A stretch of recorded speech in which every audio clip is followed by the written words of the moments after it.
KBS 1라디오 본격 시사 토크쇼 최영일의 시사본부. 안녕하십니까. 최영일의 시사본부 올해 10월의 마지막 방송을 시작하겠습니다. 오늘이 10월의 마지막 금요일이에요. 5년 전 오늘에는요, 박근혜 대통령의 하야를 촉구하는 첫 번째 촛불 집회가 열렸던 날입니다. 5년 동안 우리 한국 사회는 얼마나 변화했을까요? 얼마나 발전하고 나아졌을까요? 자, 분주하게 달리던 발걸음을 잠시 멈추고 한 번쯤 우리가 서 있는 곳과 가고 있는 방향을 점검하는 일도 중요할 것 같습니다. 이번 주말이 그런 시간이 되시길 바랍니다. 다음 주 11월이 되면요, 오랫동안 익숙해졌던 사회적 거리두기가 끝나고 단계적 일상회복을 시작하게 됩니다. 또 국민의힘 차기 대선 본선 주자가 결정되면서 대선 레이스는 이제 본격적인 여야 대결 구도로 가게 됩니다. 자, 여당은 또 대대적인 대선 선대위 출정식을 예고하고 있습니다. 로마로 날아간 문재인 대통령은 오늘 오후 바티칸에서 프란치스코 교황을 만납니다. 자, 오늘 하루 여러분 각자의 생존 투쟁이 있으리라 생각이 됩니다.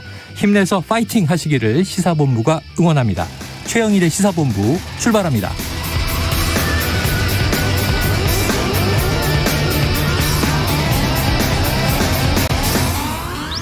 네, 1부에서는 오늘 핵심 뉴스를 한입에 정리해드리는 한입뉴스 코너 기다리고 있고요. 2분 10분 인터뷰에서는 손영래 중수본 사회전략반장과 전화로 연결해서 단계적 일상회복 최종안 이야기를 자세히 듣겠습니다. 이어서 살롱드 여론과 스포츠본부 준비되어 있습니다. 한입에 쏙 들어가는 뉴스와 찰떡궁합인 디저트송 신청 기다리고 있는데요. 오늘 뉴스에 어울리는 노래가 있으면 문자 샵 9730으로 자유롭게 보내주시면 됩니다. 오늘의 디저트송 선정되신 분께는 별다방 커피 쿠폰 보내드리고요. 많은 참여 부탁드리겠습니다. 짧은 문자 50원, 긴 문자 100원입니다.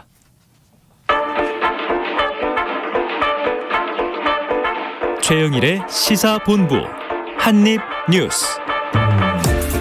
네, 오늘의 핵심 뉴스 한입에 정리해드립니다. 한입뉴스 박정호 오마이뉴스 기자 그리고 김준일 뉴스톱 대표 나오셨습니다. 어서 오세요. 안녕하세요. 안녕하십니까? 자, 뭐니 해도 오늘 드디어 이제 김부겸 총리 이렇게 이야기를 했네요. 이것은 코로나와의 싸움에서 끝이 아니라 새로운 시작이다. 네. 이제 오늘 주말 지나면 단계적 일상 회복이 시작되는데 박 기자님이 최종안의 좀 주요 핵심 내용들을 한번 정리해 주셔야 될 것 같아요. 네, 제일 관심이 모아졌던 게 바로 식당 카페에서 몇 명이나 모일 수 있고 몇 시까지 있을 수 있느냐 이거였는데요. 이게 이 수도권에서는 10명. 비수도권에서 12명까지 모일 수가 있고 그리고 영업 그 제한 시간이 폐지가 됐습니다. 네. 그래서 끝까지 있을 수 있다. 이렇게 보시면 되겠고요. 끝까지라면 제한 없이. 네, 제한 없이. 하지만 뭐 우리가 있고. 식당이나 카페에서 밤새는 일은 없으니까요. 네, 그만큼 이제 자영업자분들 좀 숨통이 좀 트이게 됐다라고 볼 수가 있겠고 미접종자는 근데 4명까지만 참석할 수가 있습니다. 아, 그럼 수도권 기준 10명에 4명까지 미접종자. 그렇습니다. 그럼 6명 이상이 접종자여야 하는 거죠? 그렇습니다. 6명이 돼야 되고 비수도권은 12명이니까 이 중에 4명이 미접종자면 8명이 접종 완료자. 그렇습니다. 네. 그리고 이제 유흥시설 등에서는 지금 12시까지만 당분간 밤 12시까지만 참석할 수가 있고요. 그리고 이른바 우리가 백신 패스라고 불렀던 이제 용어가 방역 패스로 이렇게 패스. 확정이 됐습니다. 이 방역 패스를 적용하게 됩니다. 유흥시설 등에서는. 그러니까 이걸 좀 보여줘야 되고 다만 일주일 정도 계도 기간을 거치겠다라는 게 정부의 입장이에요. 그래서 현장에서 혼선 없이 시행되도록 하겠다라고 얘기를 했고요. 그리고 그러면서 또 강조한 내용이 실내 마스크 착용. 이거는 꼭 지켜줘야 된다라고 얘기를 했고 주기적인 환기와 적극적인 진단검사 이런 것도 강조를 했습니다. 특히 지금 보면 일상회복 과정에서 확진자가 증가하는 사례가 계속 나오고 있잖아요. 그렇죠. 싱가포르 같은 경우 예를 많이 드는데 인구 545만인 싱가포르거든요. 백신 접종 완료율이 84%입니다. 세계 최고 수준인데 어제 보니까 신규 확진자가 3,432명. 발생했더라고요. 그래서 우리 접종 완료율이 73%거든요. 뭐 이제 조금 계속 올라가고 있지만 오늘 0시 기준 신규 확진자가 2,124명 발생을 했어요. 그래서 당분간 이 확진자 숫자를 어떻게 좀 줄여 나가면서 또 이렇게 위드 코로나 일상적 회복, 단계적 회복으로 가느냐 이게 좀 중요해 보입니다. 야, 쉽진 않은 싸움인데 김 대표님 어떻게 좀 전망하십니까? 다음 주 이후 상황을. 일단 지금 이번 주가 그거잖아요. 그 헬로윈. 아유, 이번 주말이 그러네요. 그렇죠. 사실 오늘부터 오늘 내일 모레 한 사흘은 갈 것 같아요. 근데 이제 지금 방역 그 단계는 이번 주말까지 계속 적용이 됐잖아요. 현재 그렇죠, 때. 그렇죠. 그러니까 지금 다음 주 주말에 애프터 할로윈 하겠다라는 클럽들이 많아. 그러니까 이번 주에 못 하니까 네, 네. 이제 한 주 지나서 하겠다. 어딘가요? 뭐 여기저기 있다고 합니다. 이제 저도 언론 보도에서 봤기 때문에 취재를 제가 한번. 예. 어차피 못 들어가잖아요. 그럼 나이 제한 때문에 혹시 네. 걸리시나요? 그래서 일단 지금 벼르고 있는 놀겠다고 벼르고 있는 분들이 상당히 많아요. 젊은 층과 젊은 또 층에. 뭐 업소와 예, 저도 뭐 이제 약속 저녁 먹자라고 연락 오는 게 꽤 많이 11월에. 늘었어요. 네. 그래서 조금 이제 정부에서도 신호를 좀 명확하게 줘야 될 것 같아요. 이게 물론 단계적 방역 완화지만은 잘못되면은 우리가 다시 또 이전으로 돌아갈 수도 네, 있는 네. 이런 위험성이 있으니까 스스로 좀 네. 이런 거를 절제를 하고 지켜야 된다. 마스크는 잘 써야 된다. 이런 것도 같이 좀 계속 얘기를 해줘야 되지 않을까. 네. 그리고 또 하나는 이제 확진자가 굉장히 늘어날 텐데 앞으로 네. 뭐 시뮬레이션을 하거나 이런 거 보면은 뭐 10,000명 이상도 늘어날 수 있다. 확진자가 이렇게 얘기를 하는데 그렇죠. 그거에 대해서 국민들이 좀 불안하지 않게 첫 번째는 그리고 나 뭐 중증 병상이라든지 그리고 자가격리를 할 때 집에서 재택에서 어떤 식으로 해야 될지 재택 치료 이런 것들을 좀 가이드라인 같은 거를 좀 명확하게 해줘서 네, 네. 준비를 좀 차근차근히 해야 되겠다 이렇게 보여집니다. 준비가 철저하게 돼 있어야 한다. 5,000명, 10,000명 나올 수 있죠. 지금 예. 싱가포르 통계를 보면. 예. 근데 그럴 때 이제 무증상과 경증이 다수라면 재택 치료로 이제 대응을 하고 또 의료 대응 체계의 이제 역량이 제일 중요하다고 보고 있으니까 네. 일단 4주 플러스 2주, 4주 해보고 2주 동안 평가를 하고 해보고. 다음 단계로 갈지 네. 혹은 더 강화할지 규제를 완화할지 유지할지 결정이 될 것 같습니다. 시작해 봐야 알겠죠. 경남 창원의 한 병원의 정신과 병동에서 117명 확진이 쏟아져 나왔는데 네. 이게 다 이 접종을 한 분들이라면서요. 그렇습니다. 이른바 돌파 감염으로 네. 볼 수가 있는데요. 지금 조금 더 늘었습니다. 121명까지 지금 늘어나 있는 121명 계속 늘고 있구나. 상황인데요. 네. 네. 그래서 이 병동을 동일 집단 격리, 그러니까 코호트 격리를 하고 있고 계속해서 검사를 또 주변으로 확대를 하고 있는 상황입니다. 네. 돌파 감염이 계속되고 있기 때문에 아무래도 당국에서는 이 추가 접종, 이른바 부스터샷 이것도 좀 차근차근 준비를 잘해서 빨리 좀 해야 될 것으로 보입니다. 이게 굉장히 좀 세세한 내용까지 많은데 저희가 2부 첫 시간에 저 10분 인터뷰에서 손영래 사회전략반장을 이제 중수본 사회전략반장을 연결할 거거든요. 네. 그때 좀 자세하게 짚어보도록 하고 자 어제 제일 화제는 우리나라에서 처음으로 판사에 대한 탄핵 소추 헌재의 결정이 나왔는데 네, 바로 임성근 부장판사에 대한 것이죠. 그렇습니다. 이게 논란이 있어요. 어떤 판단이었나요? 네, 판단 말씀드리면 9명의 재판관 중에 5명이 각하 3명이 인용 의견을 냈고요. 나머지 1명은 심판 절차를 종료해야 한다 이런 의견을 냈습니다. 네. 그러니까 법관을 파면하려면 그 헌법재판관 6명 이상의 동의가 필요하거든요. 네. 그래서 임 전 부장판사의 탄핵은 각하가 됐습니다. 이 다수 의견과 소수 의견 좀 말씀을 드리면 다수 의견, 그러니까 각하 의견 어떤 논리냐면 임기가 이미 만료됐으니까. 지난 2월에 이미 퇴임을 했어요. 그렇습니다. 그래서 이걸 뭐 판단해봤자 그 심판에 이익이 없다. 그래서 임 전 부장판사의 행동이 위헌적이었는지 이 여부 판단 자체를 하지 않았습니다. 각하를 해버렸고요. 네네. 기각이면은 내용을 들여다보고 네. 이거는 맞지 않는다 하는 건데 그렇습니다. 인용이면은 이제 파면이 결정되는 거였고요. 네. 근데 각하는 아예 내용 자체를 위헌인지 아닌지 들여다보지도 않았다. 맞습니다. 그럼 왜 8개월이나 걸린 거예요? 각하 내리는데. 뭐 계속 심리를 했겠죠. 예. 심리를 한 결과 네, 다 한 결과. 들여다봤는데 우리는 안 들여다보기로 했다. 이렇게 네. 하는 건가요? 근데 눈에 띄는 게 저는 각하 이 결정보다 인용 결정 네네. 이걸 봐야겠습니다. 이건 소수 의견이에요. 의견? 그렇죠. 네, 3명이기 때문에 이 내용을 보면 심판에 이익이 있다고 봤습니다. 왜냐? 헌재가 이 재판 독립의 의의나 법관의 헌법적 책임 등을 규명하면 앞으로 발생할 수 있는 법관 독립 침해 문제를 사전에 경고해서 예방할 수 있다. 그러니까 심판을 해야 되는 이익이 있다는 거예요. 네네. 이게 근데 소수 의견이었고 피청구인 그러니까 이 임 전 부장판사의 재판 개입 행위 이거는 형사수석 부장판사란 지위에서 사법행정체계를 이용해서 이뤄졌다는 점에서 재판 독립과 공정성에 심각한 위협일 뿐만 아니라 여러 재판에서 반복적으로 이뤄져서 용이될 수 있는 한계를 넘어섰다라고 네. 지적을 했습니다. 그래요. 그러니까 이게 헌법 103조에 보면 법관의 재판상 독립을 보장하고 있어요. 네. 근데 이걸 임 전 부장판사가 정말 어기고 중대한 해를 끼쳤다. 헌법을 어겼다. 헌법 위반이다. 이런 얘기를 한 겁니다. 네.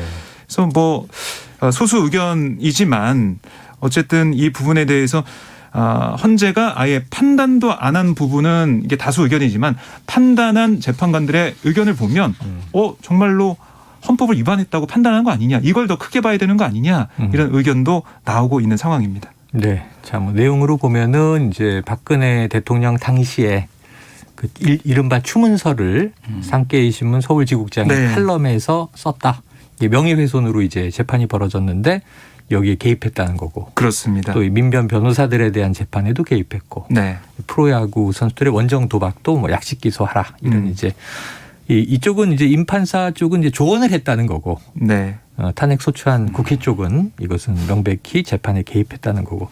김 대표님은 이 어제 결정은 어떻게 보셨습니까? 일단 임성근 전 부장판사가 부적절한 행동을 한 것에 대해서는 이견이 없을 거예요. 네. 그러니까 그때 산케이 지국장 그때 어느 정도였냐면은 네. 본인이 당연히 주심 판사도 아니었고 근데 가져와. 그런 다음에 거의 빨간 펜으로 쭉쭉쭉 그어가지고 판결문을 거기다가 다 첨언을 해가지고 그때 무죄가 나기는 했지만은 판사가 준엄하게 꾸짖었습니다. 어떻게 감히 내용을 그런 거 어떻게 감히 한국의 대통령한테 이런 무언비로 할 수 있느냐 하면서 꾸짖는 내용을 다 집어넣었어요. 근데 그때 이제 양승태 대법원이 시절에. 청와대랑 이제 뭐 딜을 하는 그 상고법원 만드는 거에 대해서 이제 그게 사법농단이죠. 사법농단이죠. 그러니까 그거하고 다 연결된 거니까 이게 부적절한 거는 당연한 건데 다만 이거를 이제 탄핵 소추안을 그 발의를 할 때 민주당 내에서도 반대 목소리가 상당히 많았어요. 네. 반대 목소리가 많았던 이유는 이게 각하될 가능성이 높다라고 그때도 안에서도 왜냐하면 임기 종료돼가지고 그러니까 만약에 민주당이 조금 더 오히려 문재인 정부 초반에 좀 이런 거를 추진을 했었어야 되는데 이미 사퇴를 해버린 마당에 이렇게 돼서 좀 실기를 했다 그런 부분이 좀 아쉽다라고 볼 수밖에 너무 없죠. 늦었다. 그러니까 결국은 실익이 없는데 이걸 각하하지 않겠느냐라는 예상은 국회에서 탄핵소추가 처리될 때부터 있었다. 근데 결국은 각하로 나왔는데 그 당시 8개월 전을 생각해 보면 이제 올해 2월 4일에 탄핵소추안이 이제 가결되죠. 네. 민주당 찬성, 국민의힘은 대부분 반대가 딱 102명이었어요. 그런데 이탄희 의원이 이제 판사 출신인데 이건 실익이 없는 게 아니라 있다. 미래에 이러한 사건을 예방할 수 있다. 판사들에게. 그게 이익 아니냐. 근데 이번에 소수 의견이 거의 똑같은 의견인 것 같아요. 자, 임 전 판사 측에서는 이게 환영의 입장이겠네요. 네, 우선은 심려를 끼쳐서 송구하다라는 얘기를 하면서 말씀하신 것처럼 이 각하 결정을 환영한다. 이런 목소리를 냈습니다. 어쨌든 이 법관이 파면이 되면 5년간 공무원 임용과 변호사 개업이 전면 금지가 되거든요. 근데 임 전 판사는 향후 변호사 활동 등에 별 제약이 없게 됐습니다. 그리고 임 전 부장판사가 지금 형사재판도 받고 있어요. 그러니까 직권남용 권리행사 방해로 재판에 넘겨졌는데 재판 개입 혐의죠. 1, 2심 모두 무죄를 선고받았습니다. 그러니까 이런 거죠. 직권 없이는 직권남용도 없다. 그러니까 직권이 존재하지 않기 때문에 직권남용이라는 법리를 적용해서 처벌할 수 없다. 근데 일반 국민들이 볼 때는 좀 글쎄요. 이해가 좀 안 되는 부분이기도 한데. 형사 수석 부장판사니까 후배 판사들 데려다가 판사도 인간인데 선배가 막 판결문에 대해서 이러쿵저러쿵 하면 그런 소리 하지 마십시오. 할 사람이 또 얼마나 될까 걱정도 되죠. 그래서 검찰이 상고해서 대법원의 최종 판단만 기다리고 있고 또 중요한 부분이 뭐냐면 사법농단으로 재판에 넘겨진 전현직 법관이 13명이나 남아 있습니다. 양승태 전 대법원장도 있고 박영대 고용한 전 법원 행정처장 또 임종원 전 법원 행정처 차장 등이 있는데 이번 헌재 결정 소수 의견이 이렇게 나왔는데 이런 것들 어떤 영향을 줄지 좀 봐야겠습니다. 네, 그래요. 알겠습니다.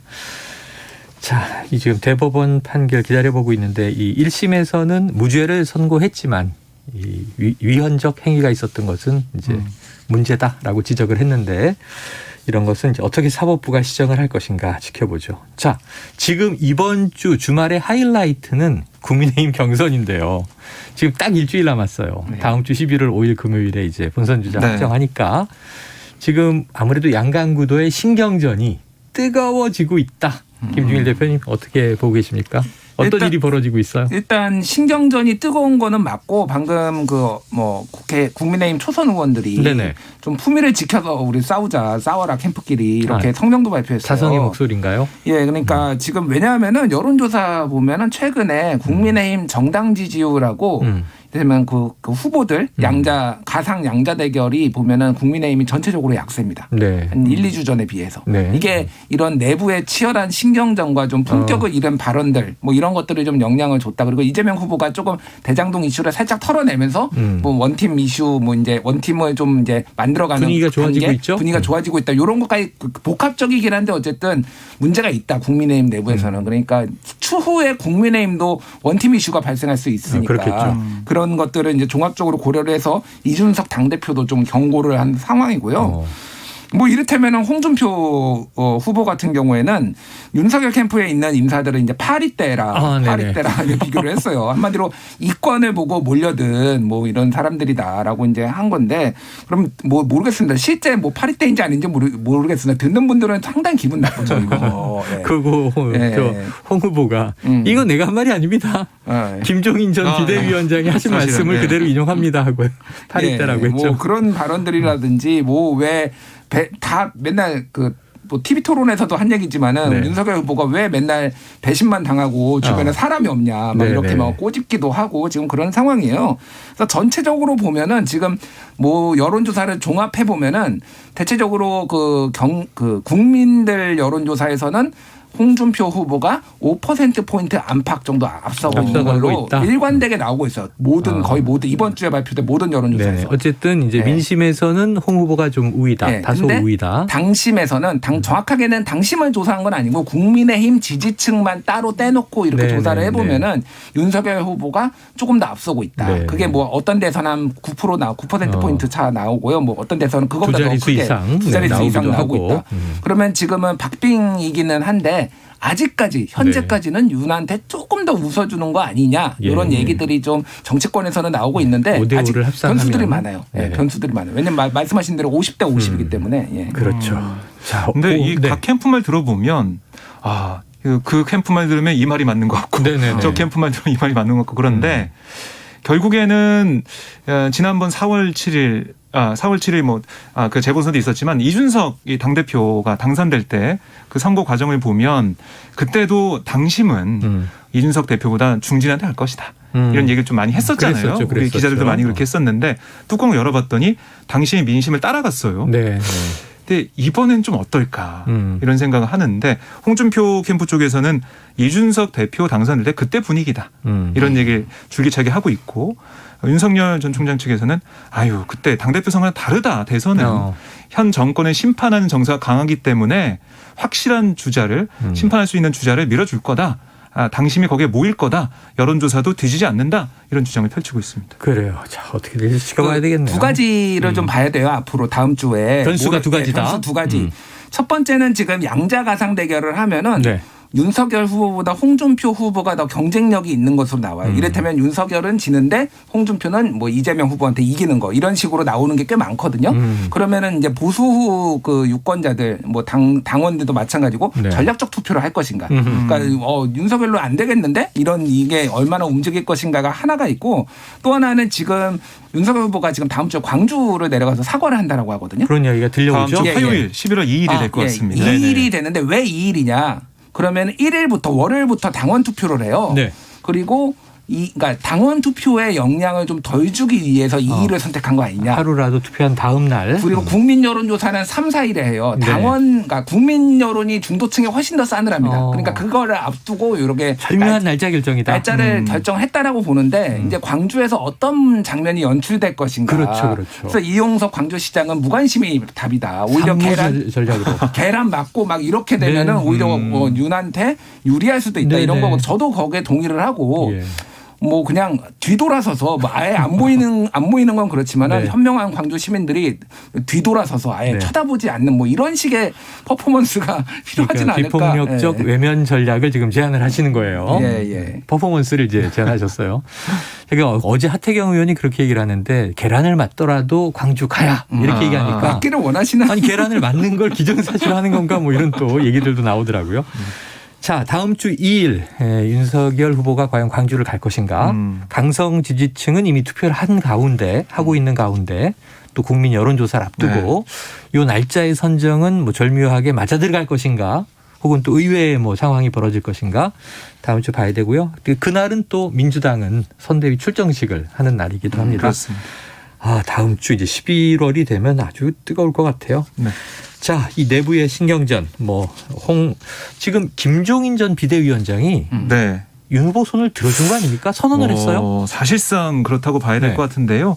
노태우 전 대통령 장례식장에서 기자들과 만나서 김종인 위원장이 이렇게 얘기했습니다. 이 민주당 이재명 후보 대 국민의힘 윤석열 후보의 경쟁이 될 거다. 차기 대선은. 그렇습니다. 이번 대선에. 그래서 경선도 그런 방향으로 결정될 거다. 그러니까 윤석열 후보가 이 국민의힘의 후보가 될 거다라고 얘기를 했는데요. 그러니까 기자들이 이런 질문했어요. 홍준표 의원이 윤 전 총장의 2030 지지세가 낮다라고 주장하고 있다. 여기에 대해서는 김종인 위원장은 그거는 홍 후보 측에서 한 얘기고 최종적인 결론을 봐야 되는데 그 자체가 크게 의미가 없다. 이렇게 잘라 말을 했습니다. 자, 김 대표님, 이 김종인 전 비대위원장의 이야기는 객관적인 분석입니까? 바람을 담은 이 하나의 주문입니까? 그 정치인들이 사실은 뭐 굉장히 객관적이거나 냉철하게 움직이거나 하지 않아요. 네. 첫 번째는 이권이고 두 번째는 감정선입니다. 일단은 홍준표, 김종인 두 분은 너무 사이가 안 좋아요. 뇌물 받은 사람 막 욕하고. 홍 후보가 싫어하죠. 둘 다 싫어해요.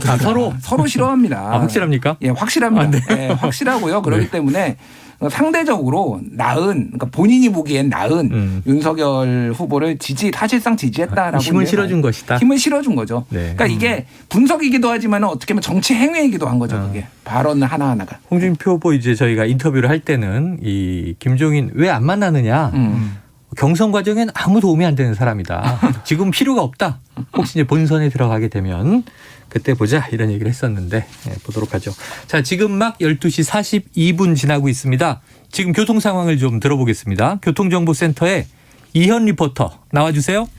네, 최영일의 시사본부에서 전해드리는 이 시각 교통정보입니다. 먼저 고속도로 사고 소식인데요. 통영 대전고속도로 통영 쪽으로 60령 터널 2차로에서 사고 처리하고 있습니다. 추가 사고 나지 않도록 조심 운전 부탁드리겠고요. 호남 선지선 대전 쪽으로 내려가는 길인데요. 회덕분기점 서울 방향 진출램프에서 승용차 화재 사고를 처리 중이라 2km 구간 영향을 받고 있습니다. 또 여기를 가기 전으로도 벌곡 휴게소 부근에서 속도가 떨어지고 있는데 작업의 영향입니다. 제2경인고속도로 성남 방향 이천 시점부터 많이 어렵고요. 작업을 하는 문화까지 가는데 15분 정도 걸리겠습니다. 오늘 금요일답게 외곽 방향 교통량도 많은 편입니다. 서울 양양고속도로 양양 쪽으로 남양주 요금소 부근에서 밀리다가 영동고속도로 강릉 쪽으로는 군자 요금소 작업 여파를 받고 있습니다. 또 동군포에서 부곡까지나 마성터널에서 양지터널 쪽으로 긴 구간에서 어렵게 이동을 하고 있습니다. KBS 교통정보센터였습니다.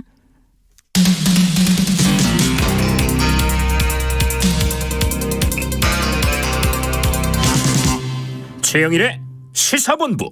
네, 야당 경선 얘기 나누고 있었는데요. 오늘은 이제 1대1 맞수 토론이 있고, 이제 이번 주말 일요일에 마지막 이제 사자 토론이 있고, 그리고 이제 이 TV 토론도 다 끝나게 됩니다.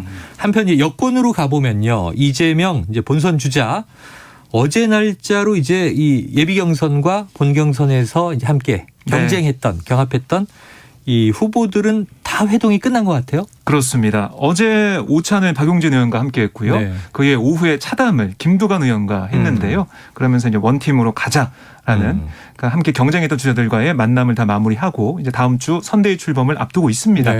어제 이 내용 잠깐만 정리해 드리면 이재명 후보가 박용진 의원 만나가지고 박용진 의원이 그런 얘기 많이 했거든요. 운동장을 넓게 써야 된다. 그래서 이재명 후보가 거기에 동의한다. 넓게 정말 운동장 쓰겠다. 그러니까 이 다 통합, 그러니까 모든 이 지역과 뭐 세대를 다 아우를 수 있는 그런 쪽으로 가겠다라는 얘기를 했고, 박용진 의원은 내가 최전방 공격수가 되겠다. 이렇게 하면서 본선에서 열심히 하겠다라는 뜻을 밝혔습니다. 그래서 결국 이 선대위에 설치된 청년과 미래정치위원회 위원장을 박용진 의원이 맡기로 했고요. 김두관 의원과 만나서는 김두관 의원이 그러더라고요. 아니 20대 대통령께서 미리 우리 의원실에 오셨네요. 이렇게 덕담을 건네는 모습 볼 수 있었고. 아주 센 덕담을 날렸습니다. 그리고 균형발전위원회를 만들게 되는데 거기 김두관 의원이 위원장을 또 맡게 됐고. 지방 분권을 강하게 주장했었죠. 그렇습니다. 과정에서. 두 사람이 공동선대위원장 참여하기로 했어요. 그러니까 이낙연 전 대표와 정세균 전 총리는 상임고문. 그리고 추미애 전 장관은 명예선대위원장, 네. 그리고 이 김두관, 박용진 의원은 공동선대위원장으로 네. 참여하게 됐습니다. 어쨌든 이 원팀, 드림팀으로 가기 위한 초석은 다졌는데 내용을 어떻게 채워 넣을지 네. 좀 봐야겠습니다. 자, 운동장을 넓게 쓰겠다고 아까 이제 얘기를 하셨다 그랬는데. 네. 그리고 나서 지금 이제 설화들이 좀 나오는 게 지금 뭐 총량제. 이게 무슨 얘기가 했더니 음식점 총량제가 또 한참 화제가 됐어요. 네, 그렇습니다. 이 과거 발언, 최근 발언인데 과거에 네. 검토했었다. 이런 얘기였던 거죠? 네. 그러니까 이게 뭐 성남시장 할 때도 한번 그런 고민을 했었다는 거고요. 네네. 그러니까 이 총량제를 해서 그러니까 그런 내용이죠. 식당을 하도 열었다 닫았다 망하고 해서 많이 망하고 개미지옥 같다라는 얘기를 했거든요. 개미지옥 같다. 그러니까 이걸 우리 공동체 전체로 봤을 때는 이 참 어떻게 보면은 좀 조정해줘야 되는 거 아니냐 그런 취지에서 이 총량제 얘기까지 한 거다라고 했고 네. 뭐 이게 근데 뭐 대선 정책이 되거나 바로 추진하거나 이런 건 아니고 공약은 아니다. 검토를 해봐야 된다. 네. 고민해 보자 이런 취지였다고 설명을 했어요. 그래요. 자, 네. 이 대목은 어떻게 보십니까? 일단 이제 문제의식이 이런 겁니다. 제가 뭐 이재명 후보한테 직접 들은 건 아니지만 네네. 추론컨대 이런 거예요. 추론컨대. OECD 기준으로 한국이 자영업자 비중이 높죠. 6입니다. 많이 높죠. 예. 6이에요. 뭐 그래서 1위가 콜롬비아인데 거기는 50%가 넘고요. 한국은 6인데 24.6%예요. 네네. 근데 이게 어느 정도냐. 그 G7이라고 불리는 나라들 네. 예를 들면 일본은 10%고요. 영국이 한 15% 되고요. 뭐 프랑스가 한 12% 정도 됩니다. 네네. 그러니까 그런 나라들보다 거의 2배 이상 높아요. 한국이. 자영업자들이 너무 많습니다. 그중에서 상당수가 음식점이고. 그렇죠. 근데 이분들이 그러니까 모든 자영업자를 다 합쳐가지고 뭐 합쳐서 한 100만 건 정도 폐업 신고가 있어요. 1년에. 그리고 또 100만 건 정도가 창업을 합니다. 네. 지금. 그러니까 엄청나게 망하고 이게 국가적인 비용이 너무 크다라는 거예요. 네네. 그래서 전체적으로 보면은 이제 줄여야 된다. 그래서 어떻게 줄일 것인가에 대한 고민 중에 하나로 나온 건데 다만 음식점 허가 총량제라는 방식으로 하는 나라가 네. 사실상 없다라고 봐야 돼요. 그러니까 국가가 이거는 뭐 정확한 내용은 모르겠으나 아직은 네.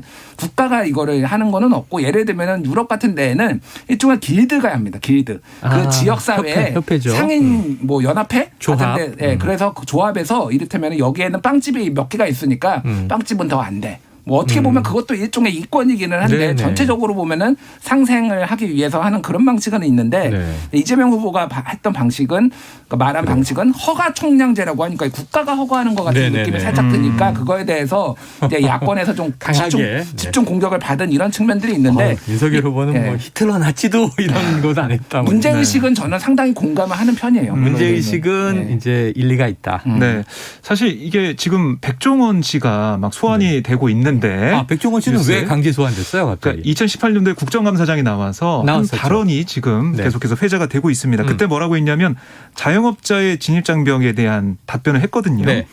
이 자영업자의 진입장벽을 높여서 준비 과정을 거친 뒤에 들어오도록 해야 된다. 이런 취지의 얘기를 했어요. 무분별한 창업은 좀 이제 자제시켜야 한다. 네, 그러니까 외국 같은 경우에는 새로운 자리에 매장을 열려면 최소한 1년이 걸리는데 그게 뭐 허가가 잘 안 나오기 때문이다. 이런 얘기도 하면서 강조를 했었어요. 그 진입장벽 얘기를. 그래서 이걸 이재명 캠프 쪽에서 이 사진이나 이 발언들을 가지고 와서 이재명 후보의 발언과 백종원 씨의 발언이 뭐 다르지 않다. 취지는 같은 똑같다. 맥락인데. 네, 그런 얘기를 하고 있습니다. 그래요.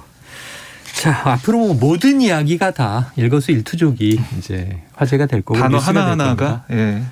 주목을 받습니다. 그 다음에 또 이제 불나방 얘기를 이어서 하는 바람에 또 비판이 이어지고 있죠.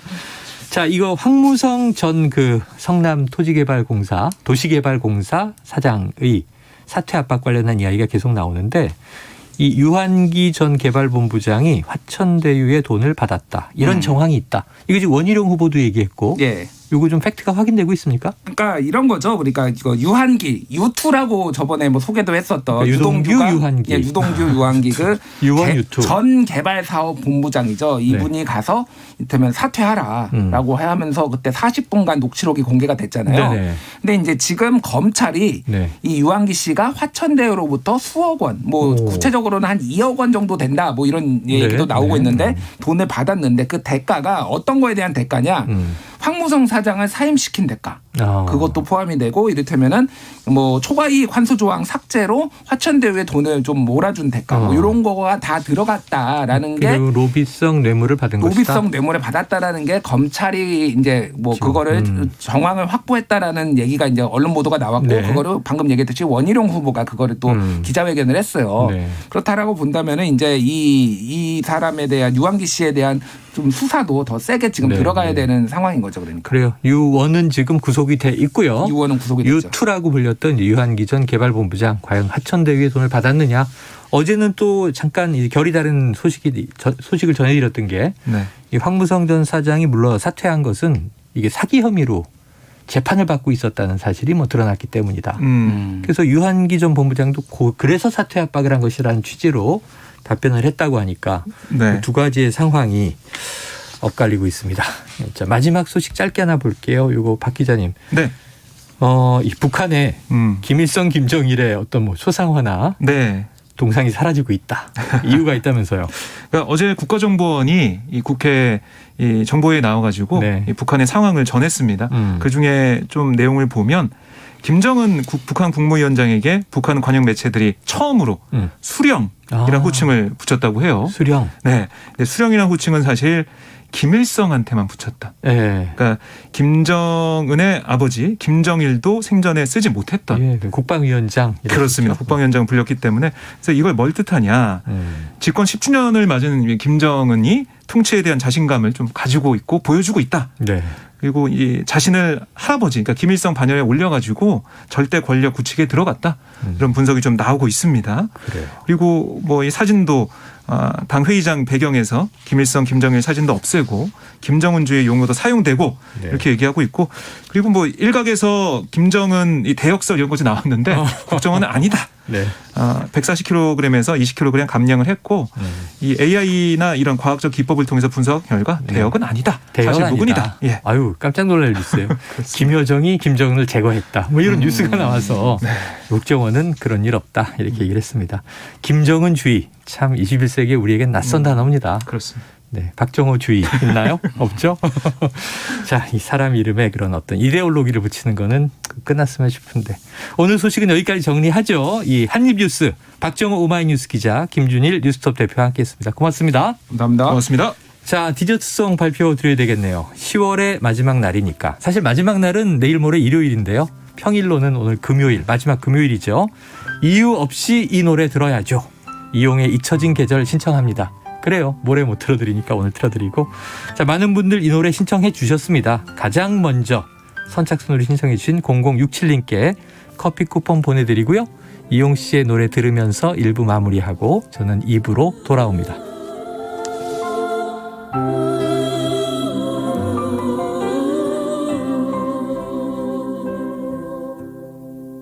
지금도 기억하고 있어요.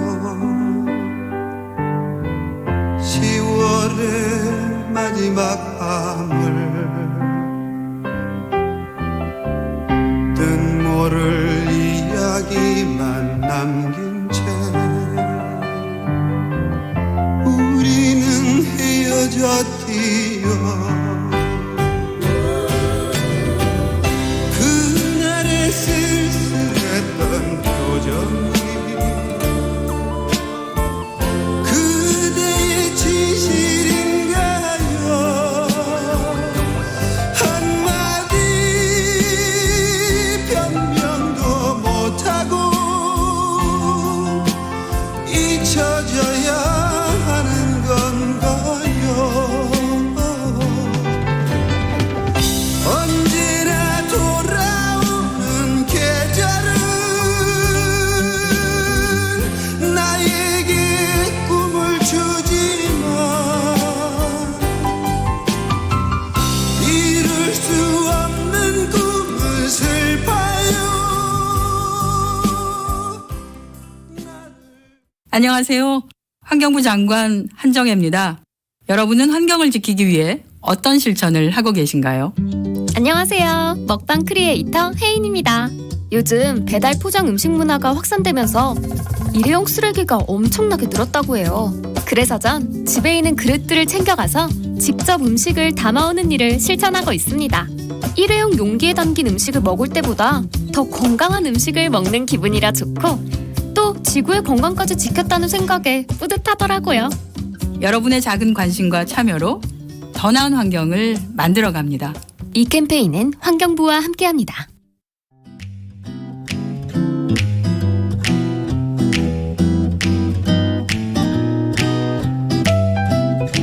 안녕하세요. 바른말 고운말입니다. KBS 1텔레비전에서 방송되고 있는 우리말 교육에 나왔던 문제를 짚어보겠습니다. 오늘은 뜻풀이를 듣고 거기에 해당하는 표현을 맞히는 문제입니다. 고유어 명사로 쉬지 아니하고 내쳐 걷는 걸음이나 움직임을 뜻하는 삼음절로 된 표현은 무엇일까요? 출연자의 답에 내친김, 강행군, 한걸음, 한달음 등이 있었는데 이 중에서 정답은 한걸음입니다. 한걸음은 주로 한걸음에나 한걸음으로의 형태로 쓰여서 도중에 쉬지 않고 내쳐 걷는 걸음을 이르는 말입니다. 예를 들어 그는 내 전화를 받고 한걸음에 달려왔다. 나는 고속열차를 타고 고향까지 한걸음으로 내려갔다. 이렇게 말할 수 있겠죠. 만약에 한과 걸음을 띄어서 쓴다면 이때는 한이 수량을 나타내는 관형사가 됩니다. 출연자의 답에 나왔던 한달음은 한걸음과 비슷하지만 주로 한달음에의 형태로 쓰여서 중도에 쉬지 아니하고 한 번에 달려감을 뜻합니다. 참고로 내친김은 이왕 길을 나선 때라는 뜻과 이왕 일이나 이야기 따위를 시작한 때를 뜻하는데요. 예를 들어서 내친김에 시내 구경도 하고 집으로 왔다. 또는 내친김에 한 가지 더 물어보았다. 이렇게 쓸 수 있겠습니다. 바른말 고운말 아나운서 변희영이었습니다.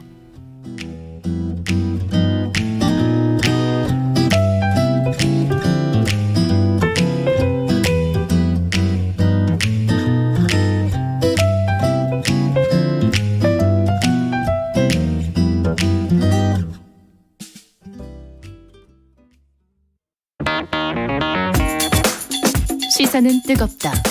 조직적으로 움직였다는 의심이 드는 사건입니다. 아니 정치 권력이 더 두 번째는 세죠. 뭐냐면 정말 진짜 그건 제가 대변이에요. 김영남 의원 때론 차갑게 식혀야 할 때도 있다.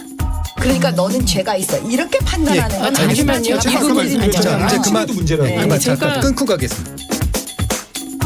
시사는 시원하다. 이처럼 소가 화장실을 이용하면 배설물을 한 곳에서 처리할 수 있으니까 온실가스 배출량을 획기적으로 줄일 수 있다고 하는군요. 시원한 바람처럼 기분 좋은 소식이 있다. 시사의 핫앤쿨 KBS 1라디오에 다 있습니다.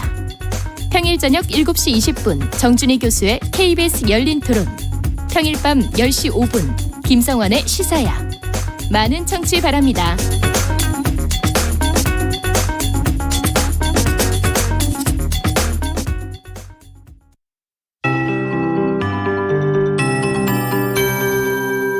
KBS 58분 날씨.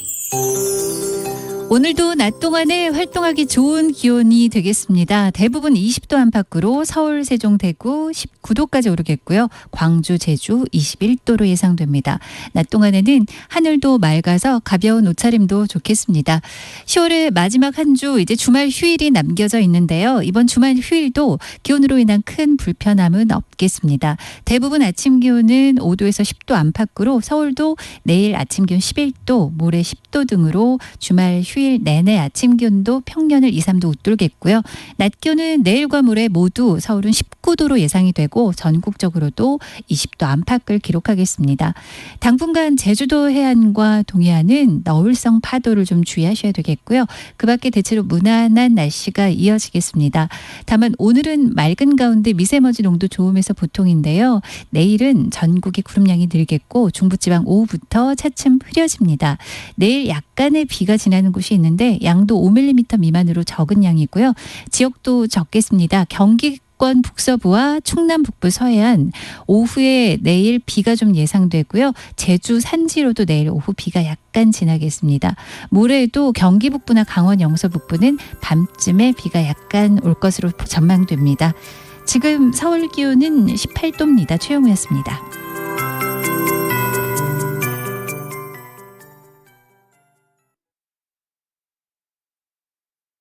정성을 다하는 국민의 방송 KBS가 한시를 알려드립니다. AM 711kHz, FM 97.3MHz, KBS 1라디오입니다. HLKA.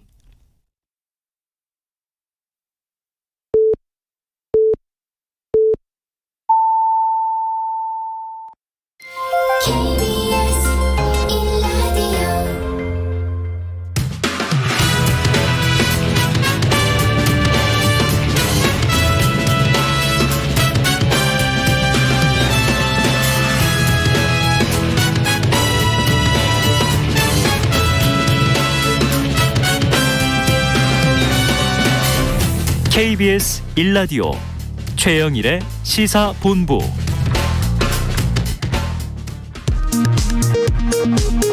이 시각 라디오 정보센터 뉴스입니다. 이기일 중앙재난안전대책본부 제1통제관은 오늘 정부 세종청사에서 열린 단계적 일상회복 방안 발표 브리핑에서 코로나19 확진자 가운데 450명이 추가로 재택치료자로 배정돼 현재 전국에서 2,330명이 재택치료를 받고 있다고 밝혔습니다. 강경화 전 외교부 장관이 국제노동기구 ILO 사무총장 선거에 출마한다고 밝혔습니다. 강 전 장관은 출마 선언과 함께 국내 이주 외국인 근로자의 처우 개선과 노동권 보장이 선결돼야 한다고 주장했습니다. 조은희 서울 서초구청장이 내년 3월에 대선과 함께 치러지는 서초갑 선거구 보궐선거에 출마하기 위해 구청장직을 사퇴합니다. 조은희 구청장은 오늘 서초구 의회에 사퇴 통보서를 제출했습니다. 내란 선동죄로 수감 중인 이석기 전 통합진보당 의원의 재심 요구가 대법원에서도 기각됐습니다. 이 전 의원은 양승태 전 대법원장 시절 법원행정처의 재판 거래를 근거로 재심을 청구했지만 올해 8월 서울 고법에서 기각된 바 있습니다. 지금까지 라디오 정보센터 조진주였습니다.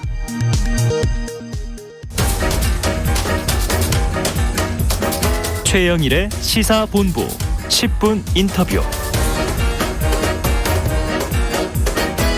네, 단 10분 동안 이슈의 핵심을 10분 짚어드리는 10분 인터뷰 시간입니다. 다음 달 1일부터 시작되는 시행되는 단계적 일상 회복 최종안이 이제 오늘 오전에 발표가 됐는데요. 자, 본격적으로 위드 코로나 시대가 시작됩니다. 우리의 일상은 무엇이 얼마나 달라질 것인가?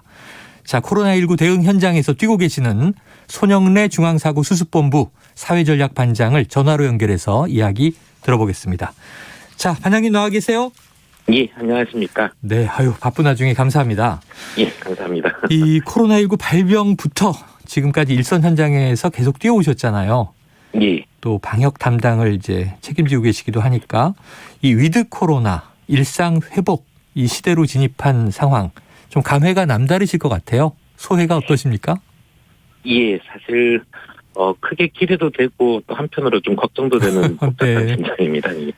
국민들께서 아무튼 함께 노력해 주신 덕분에 사실 예방접종률이 굉장히 순조롭게 빨리 올라갔고 어느 정도 중증화율이나 치명률도 많이 낮아진 상태에서 이렇게 전환하게 돼서 좀 잘 됐으면 좋겠다 하는 생각밖에 없습니다. 예, 모두 국민의 염원을 받고 계실 거예요. 잘 됐으면 좋겠다. 근데 이제 기대 반 우려 반. 자, 조금 전에 발표된 일상회복 최종안, 초안은 월요일에 발표하셨었는데 핵심을 좀 뭐라고 한번 요약하면 좋겠습니까?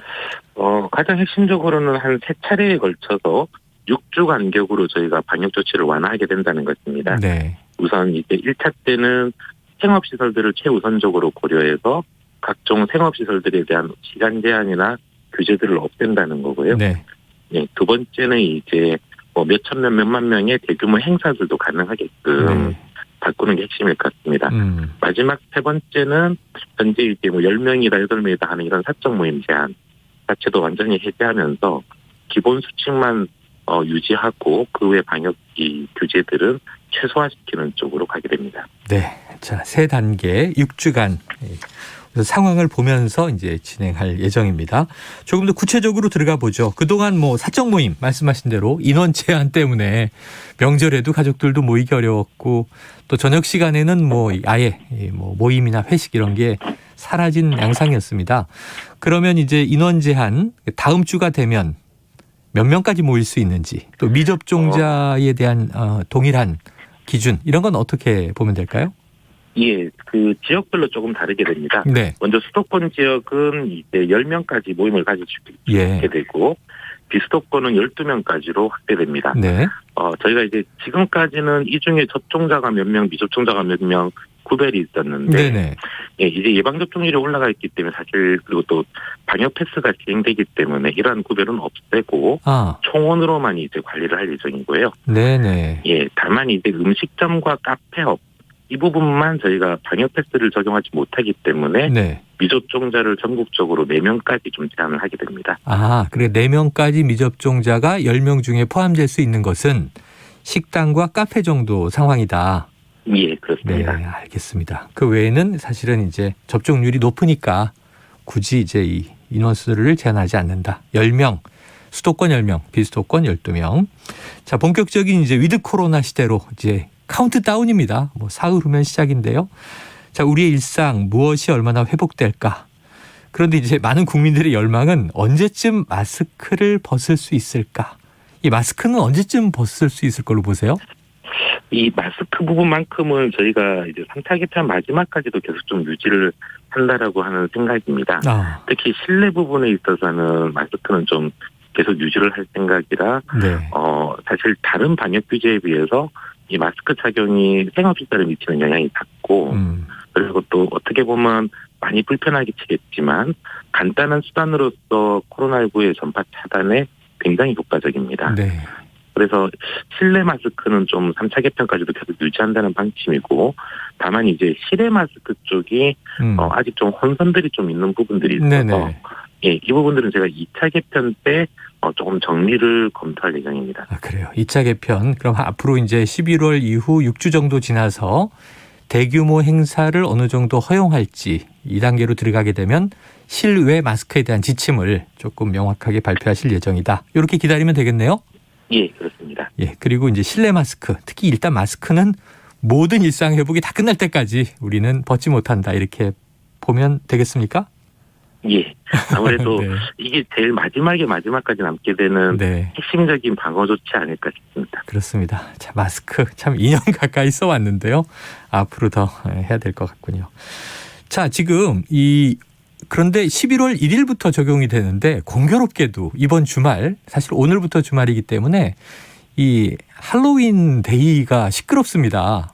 예. 그리고 이때는 방역 기준이 사회적 거리두기가 마지막 날 적용되는 시점이니까 11월 첫 주말에 또 애프터 할로윈을 파티를 하겠다 이런 데들도 있고 자, 지금 이런 타이밍이 이제 이 위드 코로나 일상 회복의 전환을 이루는 적기냐, 적정한 시점이냐 이 기대도 컸지만 또 논란도 있어요. 어떻게 말씀 주시겠습니까? 예, 그렇긴 합니다. 다만 이게 외국의 어떤 그 일상 회복을 추진했던 시기와 비교해 보면 좀 상당히 우리나라는 보수적으로 진입하고 있긴 합니다. 보통 외국의 경우에는 한 50에서 60% 전국민 접종이 되었을 때 이제 일상으로의 전환들을 탓하기 시작했습니다. 저희는 아무래도 좀 안전하게 살기 위해서 70% 접종까지 좀 지켜봤었고 또 하나 그러면서 확실히 각종 중증 환자나 사망자들이 감소하는 현상들을 충분히 좀 지켜본 이후에 이제 전환을 하게 되는 것입니다. 물론 이게 항상 전환을 하게 되면 위험성 커지기 때문에 사실 적당한 전환 시점을 언제로 잡아야 될지에 대한 뚜렷한 답이 있는 건 아닌데 전체적으로 볼 때 그래도 상당히 보수적으로 지금 전환하기 시작했다라고 설명드릴 수 있을 것 같습니다. 네, 다른 이제 백신 접종을 이제 해나가는 선진국들의 제한을 풀었던 시기보다는 우리는 아주 보수적으로 보고 있다. 자, 그런데 이제 이번 주 초에는 1,000명 초반대로 좀 떨어져서 감소세가 확연하다 그랬는데 지금 다시 2,000명 위로 올라갔잖아요. 그럼 이거 빨간불 아닌가 이런 걱정도 하시는 분들 계세요. 어떻습니까? 일단 이제 단계적으로 제가 일상을 회복한다는 얘기는 동전의 양면이 아까 말씀드린 것 같이 방역 규제로 완화하기 시작한다는 것입니다. 이제 그렇게 되면 물론 일상은 좀 더 많이 이게 예전처럼 자유도가 높아지는 장점이 생기는데 아무래도 방역적으로는 좀 위험성이 생길 수밖에 없습니다. 다시 말해서 아마 앞으로도 유행 규모는 계속 커지는 것이 당연히 정상적인 반응일 거라고 보고 있는 거고요. 다만 이제 저희가 예전에 비해서 이 접종률이 올라가면서 동일한 환자 규모라 하더라도 중증이나 사망으로 나오는 숫자가 많이 줄었기 때문에 네.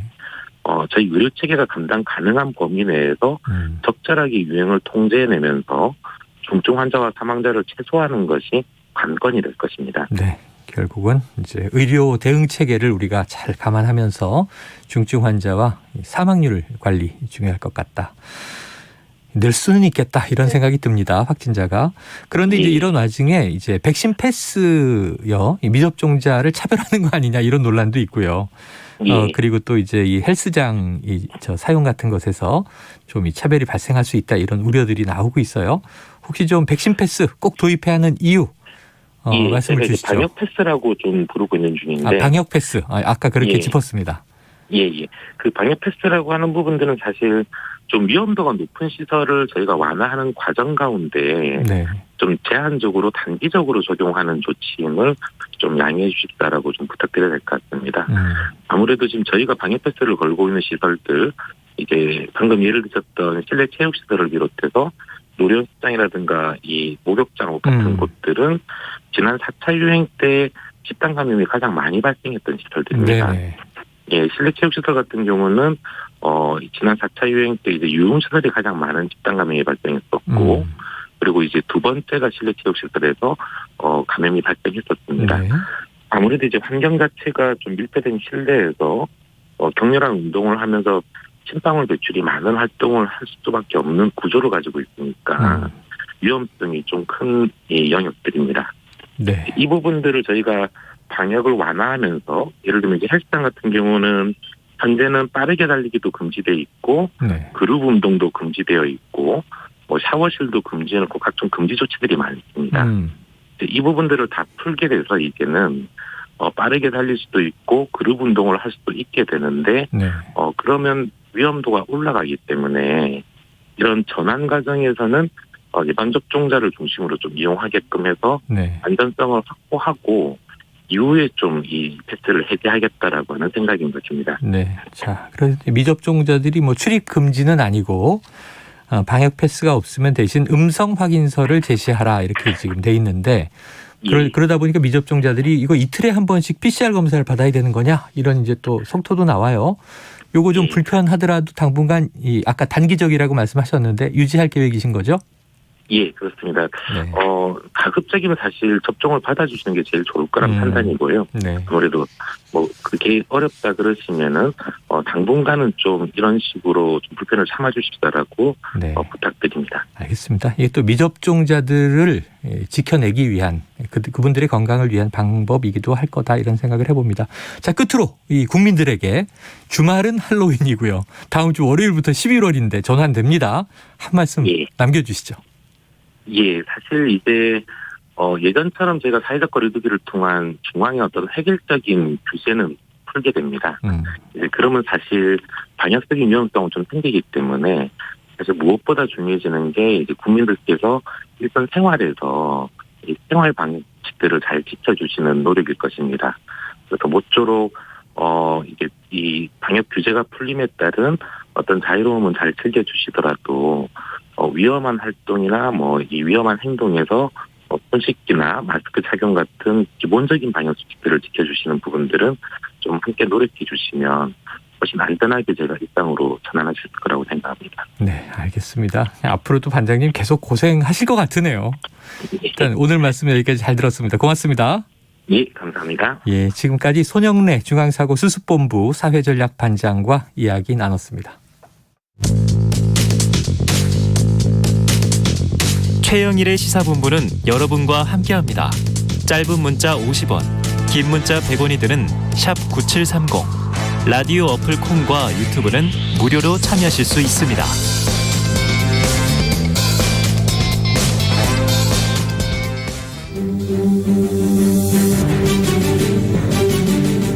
국민의 삶을 지키는 든든한 대택의 이재명 후보가 오늘 이낙연 전 대표를 만났습니다. 경선이 끝나고 2주 만입니다. 민주당 이재명 대선 후보가 오늘은 문재인 대통령을 앞으로도 이 문재인 정부 성공, 역사적인 정부. 여론조사에서 접전인 국민의힘 양강 후보. 윤석열 후보는 60대 이상층에서 강세고 홍준표 후보는 20, 30대에서 지지를 얻고 있습니다. 투표 시작까지 이제 근데 들어온 지 3개월밖에 안 돼가지고 26번이나 실언을 하고 막말을 하는데 그런 사람은 어떻게 믿고? 저 윤석열을 정권 교체와 정치 혁신의 도구로 써 주십시오. 네, 금요일에는 고품격 예술 방송 살롱드 시사 강유정 교수님과 영화 얘기를 많이 해오고 있었는데요. 오늘은 좀 다릅니다. 오늘은 여론조사 특집 살롱드 여론으로 꾸미도록 합니다. 자, 여론조사계의 킹스맨 이택수 리얼미터 대표 나오셨고요. 어서 오세요. 네, 안녕하세요. 그리고 이제 세상 모든 분야에 다 능통하신 전문가 한겨레 김한 기자 나와 계십니다. 어서 오세요. 네, 안녕하세요. 그렇진 않습니다. 네. 아, 그렇죠. 왜 부정을 하세요? 자, 이택수 대표님은 네. 이제 여론조사계의 킹스맨 닉네임 괜찮으세요? 제가 콜린 퍼스라는 배우를 맘마미아 때부터 좋아하거든요. 거기서 이제 청취자분들은 얼굴을 보셔야 할 텐데 네네. 제가 거기에 나오는 콜린 퍼스가 불렀던 노래가 있습니다. Our Last Summer라고. 그 노래가 제가 아주 좋아하는 노래고 좋아하는 배우기 때문에 아주 마음에 듭니다. 킹스맨과 맘마미아에서 이름이 둘 다 해리로 나오네요. 네, 그러네요. 그러네요. 그런데 지금 이제 뮤지컬 하고 싶으신 거군요. 네. 네, 노래를 부를 수 있는 기회는 대선 끝나고 한번 마련해 보도록 하고요. 오늘은 여론조사입니다. 자, 김한 기자님 네. 라디오 시사 프로 섭외 1순위. 그럼 몰랐습니다. 예. 모르셨어요? 네네. 네. 오늘 다 잘 안 되네요. 정치, 사회, 스포츠 분야까지 평론을 하시더라고요. 제가 들었어요. 자, 그래서 이제 입금되면 다 하는가? 자, 이 분야만은 못하겠다. 혹시 그런 거 있으세요? 오늘처럼 이렇게 여론조사 전문가 이택수 대표님이 나와 계셨는데 앞에서 주름 잡고 이런 거를 하는 게 참 대본을 보면서도 어렵더라고요. 아, 그래요. 네. 네, 아마 어떻게 이제 평론하시는지 잠시 후에 확인이 될 겁니다. 자, 본격적으로 시작해 보죠. 자, 첫 번째 이슈 국민의힘 본경선입니다. 일주일 남았습니다. 다음 주 금요일. 자, 후보들 간의 신경전 치열해지고 있다는 얘기는 일부에서 저희가 전해드렸고요. 자, 이 대표님 여론조사로 본 현재 판세 분석 이게 중요한데 오늘은 거의 예언자 역할을 하셔야 될 것 같아요. 자, 어제 발표된 리얼미터 조사 홍준표 후보가 윤석열 후보를 앞서고 있다. 이거 맞습니까? 네, 저희 리얼미터가 오마이뉴스 의뢰로 지난 25일부터 26일 양일간 전국 18세 이상 성인 남녀 2,035명을 대상으로 조사한 내용이고요. 자세한 내용은 중앙선거론사 심의원 홈페이지를 참고하시면 되는데 저희가 이제 사지선다형 방식으로 물었는데요. 이재명 더불어민주당 대선 후보에 맞설 국민의힘 후보로 가장 경쟁력 있는 인물이 누구냐 물었을 때 홍준표 후보가 38.2, 윤석열 후보가 33.1, 5.1%포인트 격차로 저희가 2,035명이기 때문에 오차 범위가 플러스 마이너스 2.2%포인트니까 오차 범위를 살짝 넘는 수준으로 그러네요. 홍 전 의원이 앞서는 것으로 나타났고 뒤이어서 유승민 10.9, 원희룡 4.1 순으로 나타났습니다. 그래요. 자, 이렇게 이제 4명 사지선다형.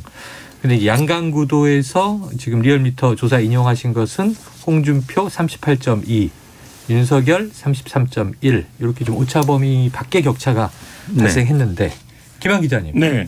그러면 홍준표 후보가 확실히 최근에 상승세를 탔다.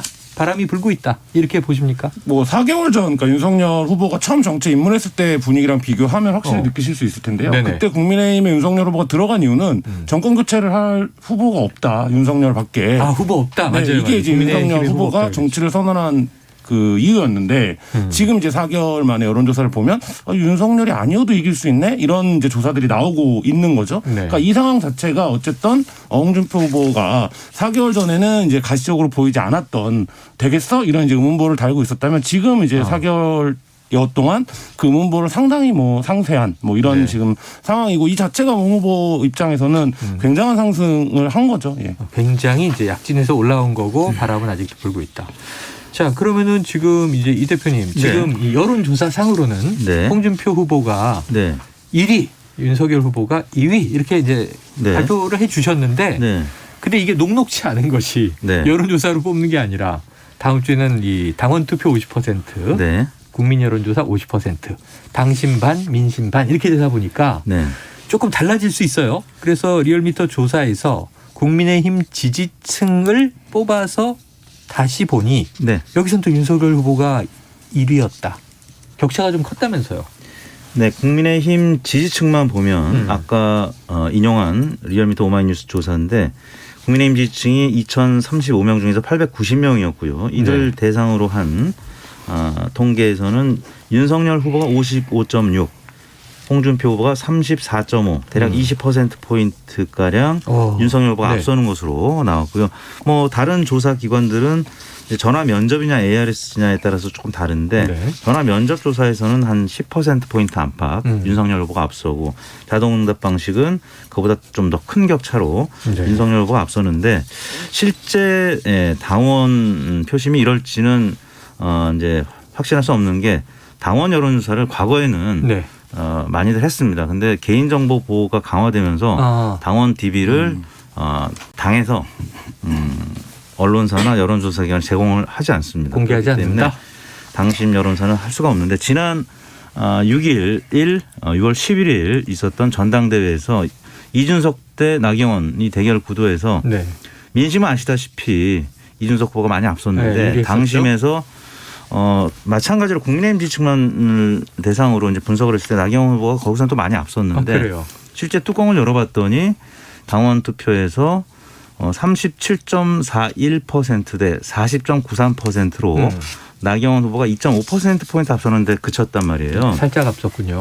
과거 이제 2007년 대선 MB 박근혜 그때도 민심은 박근혜 후보가 졌는데 이 당심은 근소한 차이로 박근혜 후보가 이겼습니다. 그래서 제가 볼 때는 이 당심은 늘 격차가 좀 크지 않았다는 점이 좀 눈에 띄는 대목이고 실제 이번에 이준석 대표 당대표 이제 선임 이후에 당원들이 굉장히 많이 늘었어요. 그때는 20만 명대였는데 지금 50만 명대로 늘었기 때문에 그리고 2040 당원들도 많이 늘었고 서울 경기가 처음으로 영남권을 역전을 했습니다. 그래서 이런 거 봐서는 민심하고 크게 차이가 나지 않지 않겠느냐 이런 예상이 되는데 저의 예상은 여론조사 업계에서 소수에 불과하고 여전히 윤석열 후보가 앞서는 것을 예측하는 분들이 많고 오늘 또 김종인 전 비대위원장이 윤석열 후보가 될 것이다라고 이제 전망을 해서 여전히 윤석열 후보 쪽 전망이 조금 크긴 한데 저는 뭐 역전이 일어날 가능성도 충분히 있다 이렇게 조심스럽게 전망을 하고 있습니다. 자, 여론조사는 그냥 최근에 엎치락 뒤치락인데 윤이 이기기도 하고 홍이 이기기도 하는데 지금 문제는 이제 조금 대세론을 보면서 그래도 윤석열이 결국 올라가지 않겠느냐. 당심은 많이 앞선다. 또 바로 똑같은 여론조사 인용하기도 하고요. 그렇죠. 민심은 이제 홍준표 후보가 앞서는 것이 거의 대체로 이제 나타나는 현상들인데. 그럼 어제 토론에서는 장성철 교수가 나왔는데 이제 보수를 대표하면서도 결국은 당심은 민심을 이기지 못한다. 민심을 따라서 수렴한다. 이런 선거 격언도 이야기를 했는데 비슷한 생각이신 거죠? 저는 그렇게 생각을 하는 게 또 하나 이유는 그렇습니다. 지난번 4명으로 이제 컷오프 했던 최근 투표에서 윤석열 후보 측의 김경진 전 의원이 청기 누설을 했다고 해서 4%포인트 차이로 윤석열 후보가 홍준표 후보를 이겼다. 근데 사실 당심이 그때도 30%나 있었는데 4%포인트면 제가 봤을 때는 홍준표 후보가 반발할 일이 아니다라고 생각을 했는데 홍준표 후보는 그때 강하게 반발을 했죠. 그래서 공개를 안 하는 것으로 그래서 더 이상 회자가 안 됐는데 제가 그 이후에 각 캠프들한테 대략 물어보면 4%포인트 격차가 대략 맞는 같은 느낌이에요. 부인을 하지 않습니다. 물론 당 지도부에서는 절대 함구를 하고 있는데 그때 4%포인트 안팎의 한 자릿수 격차였다면 이번에 그렇게 당심에서 윤석열 후보가 많이 앞서는 결과가 나타나지 않을 것 같아서 그래서 뭐 이번에도 역시 뭐 MB 박근혜 때처럼 굉장히 팽팽한 그때 1.5%포인트 차이로 MB가 당선이 됐거든요. 그러니까 아마 굉장히 근소한 차이로 이 당락이 결정이 될 것이다. 오늘 이제 이택수 대표님에게는 흥미로운 분석인데 그동안은 다 이제 이 민심은 홍준표가 좀 앞선다 이렇게 인정을 하지만 당심에서 오늘 이 지표에도 나왔듯이 윤석열 후보가 압도적으로 앞서기 때문에 합산하면 결국은 어느 정도의 격차로 윤이 이긴다 이런 이제 대세론인데 지금 그렇지 않을 수가 있다. 지금 한 가지만 더 말씀드리면 국민의힘 지지층 의사와 당원 투표는 다르다고 지금 얘기를 해 주시는 거예요. 왜냐하면 이번 경선률이 ARS 조사가 아니라 전화 면접 조사로 이루어지는 여론조사 방식입니다.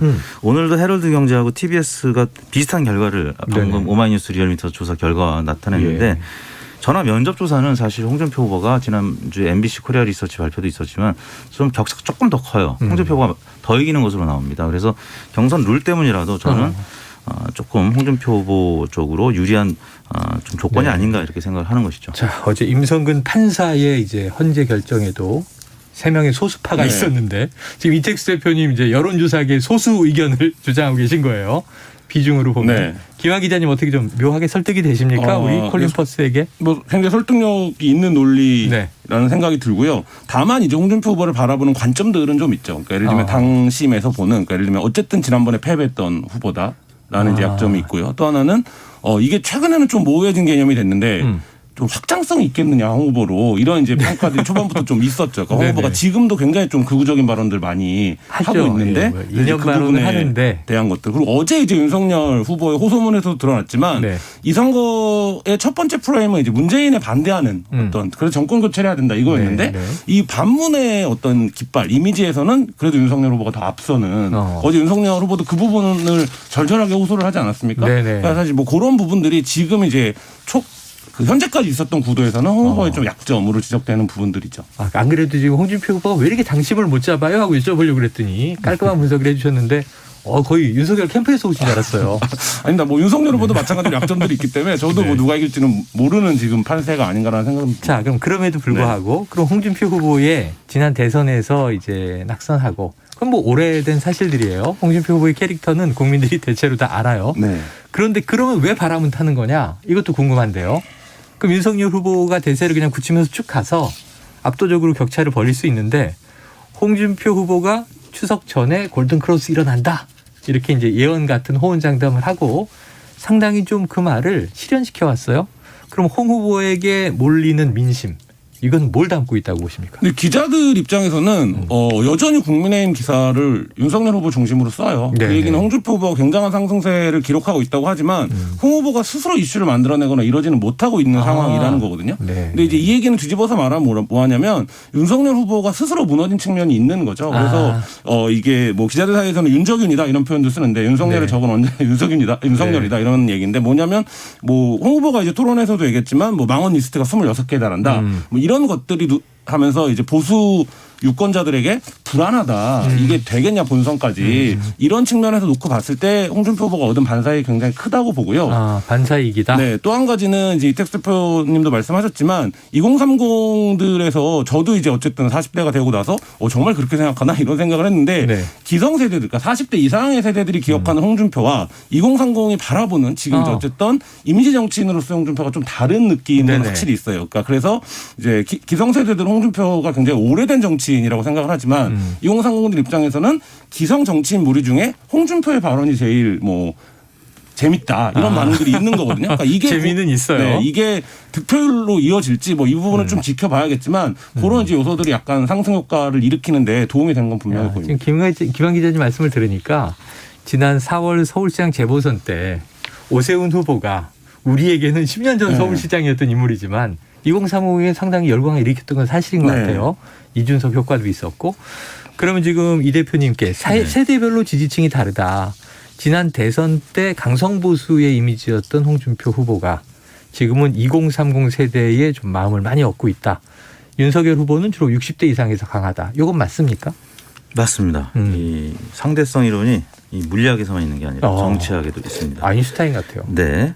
이 상대적으로 윤석열 후보에 비해서 그리고 얼마 전에 이제 컷오프에서는 탈락했지만 최재형 전 후보에 비해서 홍준표 후보가 상대적으로 덜 보수 색채 이미지가 형성이 된 건 사실입니다. 그래요. 첫 번째 단계는 뭐였냐면 역선택 논란이 있었던 초기에 민주당 지지층 그다음에 이재명 후보 지지층이 보기에서 이재명 후보나 뭐 민주당 다른 후보가 없을 때는 민주당 지지층 진보층이 홍준표 후보를 선택하기 시작했습니다. 이른바 역선택. 이게 홍준표 후보 지지율 상승에 마중물이 된 건 사실이고요. 그다음에 이준석 대표와의 관계입니다. 윤석열 후보 같은 경우는 국민의힘에 입당하기 전부터 이준석 대표 측과 긴장 관계 있었고 지금도 여전히 그렇습니다. 각이 서 있고. 다만 그럴 때마다 홍준표 후보는 이준석 대표를 거들었습니다. 은근히 지지했죠. 그러면서 2030, 40 세대에서 홍준표 후보의 지지율이 조금 견고해지기 시작했습니다. 이게 역선택으로 들어온 지지층을 이제 가두리에 맞고 자신의 지지층으로 좀 유입시키는 데 성공을 한 거죠. 그다음에 조국 수용 논란 때는 조금 이탈을 했습니다. 빠졌어요. 그러다가 윤석열 후보의 최근 여러 구설 때문에 홍준표 후보 쪽으로 다시 호남 민심 또 2030 민심이 좀 돌아서는 그런 상황이 됐다고 봐야 될 것 같습니다. 그래요. 김환 기자님 그러면 이제 오히려 이 과거의 선거들과는 다르게 홍준표 후보가 윤석열 후보와 상대적으로 비교를 해서는 오히려 중도 확장성이 지금 있게 됐다. 실제로 그걸 실현하고 있다. 그러니까 세대 확장성이라고 표현하는 게 좋을 것 같은데요. 세대 확장성이다. 그러니까 윤석열 후보가 워낙에 젊은 층에서 지금 인기가 없는 후보다. 이런 걸로 이제 일반적으로 그렇게 평가를 하고 있는데 이 부분에서 어떤 이미지 개선이 이루어지지 못했거든요. 지난 이제 캠페인 기간 동안. 근데 이제 그 지점에서 놓고 보면 이택수 대표님 말씀하신 것처럼 초기에 홍준표 후보의 상승세를 뭐라고 이제 평론가들이 얘기했냐면 홍꺼준표다 이렇게 얘기를 했어요. 표를 꺼줬다. 이거 다시 돌려받는 표다. 이렇게 얘기를 했는데 이거를 시드머니로 해서 종잣돈으로 해서 지금 홍 후보가 몸집을 불렸는데 그 과정에서 지금 윤석열 후보가 굉장히 많아 보이던 지지율을 많이 까먹었거든요. 최근에 뭐 전두환 발언이라든지 개사가 논란이라든지 이거에서도 급격하게 지금 좀 빠지는 추세 뭐 이런 것들이 막판으로 가면서 아 이게 정말 후보가 바뀌는 건가? 이 생각까지 들게 만든 상황. 이게 이제 홍준표 후보가 과정에서는 이미 좀 어느 정도 승리하는 과정이었다고 이제 말을 평가할 수도 있을 것 같습니다. 그리고 아까 말씀처럼 이제 홍준표 후보가 뭘 잘해서 득점한 게 아니라 윤석열 후보가 실점을 하는 과정에서 상대적으로 이제 부각이 된 것인데 지금 그 이재호 그 상임의장이 이 자리에 이제 며칠 전에 나오셔서 아, 이 광주 발언 심각하다. 전두환 발언 이게 문제가 크고 수십 번 광주에 가서 절을 해도 회복하기 어려울 것 이렇게 얘기를 하셨거든요. 그런데 지금 오늘도 이제 우리가 뉴스 브리핑에서 좀 진단을 해봤습니다만 다음 주 화요일 11월 2일경 광주에 내려갈 가능성이 크다는 거죠. 사죄를 하러. 하태경 의원이 계란을 맞더라도 가야 한다. 이런 얘기도 했고 혹시 또 불미스러운 상황이 벌어지면 오히려 득을 보는 거 아니냐 이런 얘기도 있어요. 혹시 기자들 세계에서는 이 윤석열 후보의 광주행 어떻게 좀 전망하고 계세요? 뭐 이용섭 광주시장이 이미 얘기를 했는데 계란 맞으러 오는 거다라는 오지 마라. 오지 마라 이렇게 얘기를 했는데 사실 이제 이게 정치적인 어떤 수라는 게 탁 치는 때 감동을 받거나 아니면 유권자들의 마음이 움직이거나 이러는 건데 지금 이제 광주에 가기 전부터 이미 거기에 가면 그런 행위가 있을 걸 그거 노리고 가는 거 아니야? 이렇게 하면 어떤 방식으로 사과를 하더라도 정치가 반감될 수밖에 없고 그러니까 그 이후에 예를 들면 윤석열 후보가 이게 이제 그 발언을 한 이례적인 행위가 문제가 아니라 며칠간 이어진 사과 행위에서 그러니까 이게 단순한 말실수가 아니라 저 사람의 세계관인 것 같다라는 인식들을 갖게 된 거거든요. 그러니까 이제 그 부분이 뭐 사과나 뭐 방문으로 불식될 수 있는지 있을지 뭐 이런 부분들은 결국엔 이것도 윤석열 후보가 본인과의 싸움을 하는 건데 그 부분에서 이제 윤석열 후보가 정치력을 발휘할 수 있을지 이런 건 좀 지켜봐야 될 것 같습니다. 네, 일부에서 김준일 대표가 11월 2일을 좀 주목해야 한다. 절묘하다. 왜냐하면 1일부터 당원 투표가 시작되면 강성 지지자들은 윤석열 그래도 소신 발언했지. 그 투표가 시작되고 나서 다음 날 3일부터 이제 국민 여론조사 시작인데 그 전날 광주에 가서 이제 사죄를 한다는 거죠. 사과를 한다는 거죠. 이게 좀 맞아 들어가겠습니까? 어떻게 보세요? 저는 이준석 대표가 광주에 가는 것에 대해서 오히려 광주를 가면 이준석 대표 본인 얘기입니다. 이제 본인이 광주 가는 것에 대해서 광주에 가면 오히려 이 발언, 그러니까 호남 민심을 더 자극하고 또 사과 진정성이 없을 수 있기 때문에 이준석 대표는 안 간다고 그랬잖아요.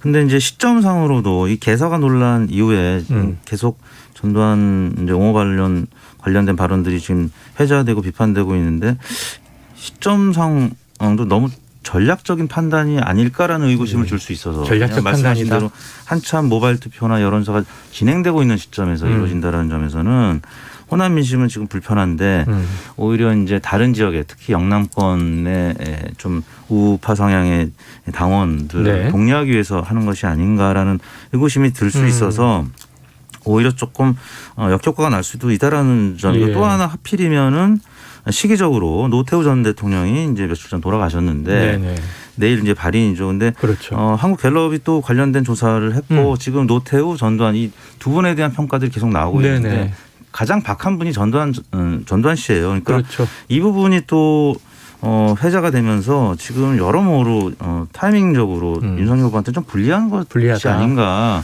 근데 다음 주에 가는 것도 저는 타이밍상으로는 그다지 좋지 않은 선택이 아닌가. 가려면 진작 갔어야 됐다고 이제 가려면 보는데요. 진작에 움직였어야 한다. 다음 주에 반응을 또 봐야 되겠죠. 네, 다음 주는 그런 점도 있을 거예요. 이게 정치적으로 그래도 효과를 발휘하려면 윤석열 후보가 굉장히 로우키로 접근을 해야 됩니다. 그러니까 예를 들면 겸손하게, 그러니까 뭐 무릎이라도 꿇을 수 있다 이런 각오로 접근을 해야 되는데 지금까지 본 정치인 윤석열은 그런 모습을 본 적이 없거든요. 무릎이라도 꿇을 수 있다. 원래는 그러니까 사죄는 무릎을 꿇는 행동을 보통 하죠. 그렇죠. 삼보일배도 하는데요. 그러니까 그런 모습을 과연 이게 결국 정치라는 게 본인의 진심도 있지만 비춰지는 모습도 굉장히 중요한데 윤 후보가 가서 사과를 한다라고 하는데 그럼 그 사과의 예를 들면 우리가 여러 번 수없이 많이 정치인들의 사과를 지켜봤잖아요. 그러면 거기서 어느 정도 수위의 사과인 거냐 이게 이런 것들도 유권자들한테 중요하게 작용을 할 겁니다. 어느 정도 수위의 사과냐. 이 대표님한테 한 가지 이제 좀 궁금한 여론조사상에 이 경선 때 말이죠. 당원 투표율이 있잖아요. 우리가 민주당 때도 선거인단은 뭐 몇십만 명 모았는데 실제로 투표하는 비율이 70%를 넘느냐 못 넘느냐 뭐 여러 가지 이제 비교해 봤는데 이 투표율 높다 낮다 누구에게 유불리가 좀 갈릴 수 있습니까?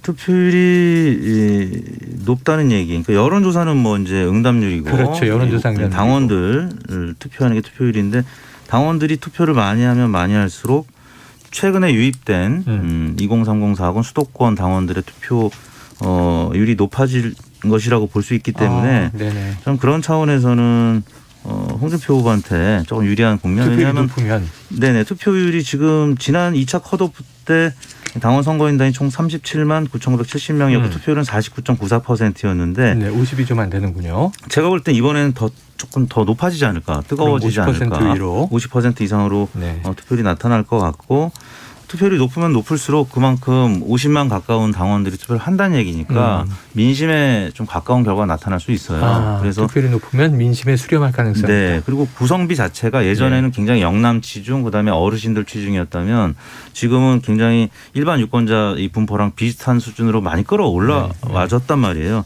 그런 차원에서는 민심에 가까운 당심 결과가 나타날 수 있다는 점에서 홍준표 후보 쪽에서는 좀 유리한데 물론 연령대별 투표율이 중요하기 때문에 이제 ARS 인증 절차를 좀 밟아야 된다. 그래서 이제 어르신들의 투표율이 조금 떨어질 수 있다라는 점에서 윤 캠프에서 반발하는 대목이기도 하죠. 그런 여러 가지 이제 지금 물밑 전쟁들이 일어나고 있는 거죠. 그래서 이 모바일 투표 어려우시면 도와드립니다. 문자 보냈다가 이 선거 개입이냐 조작하겠다는 거냐 비판을 또 이제 홍 캠프로부터 듣고.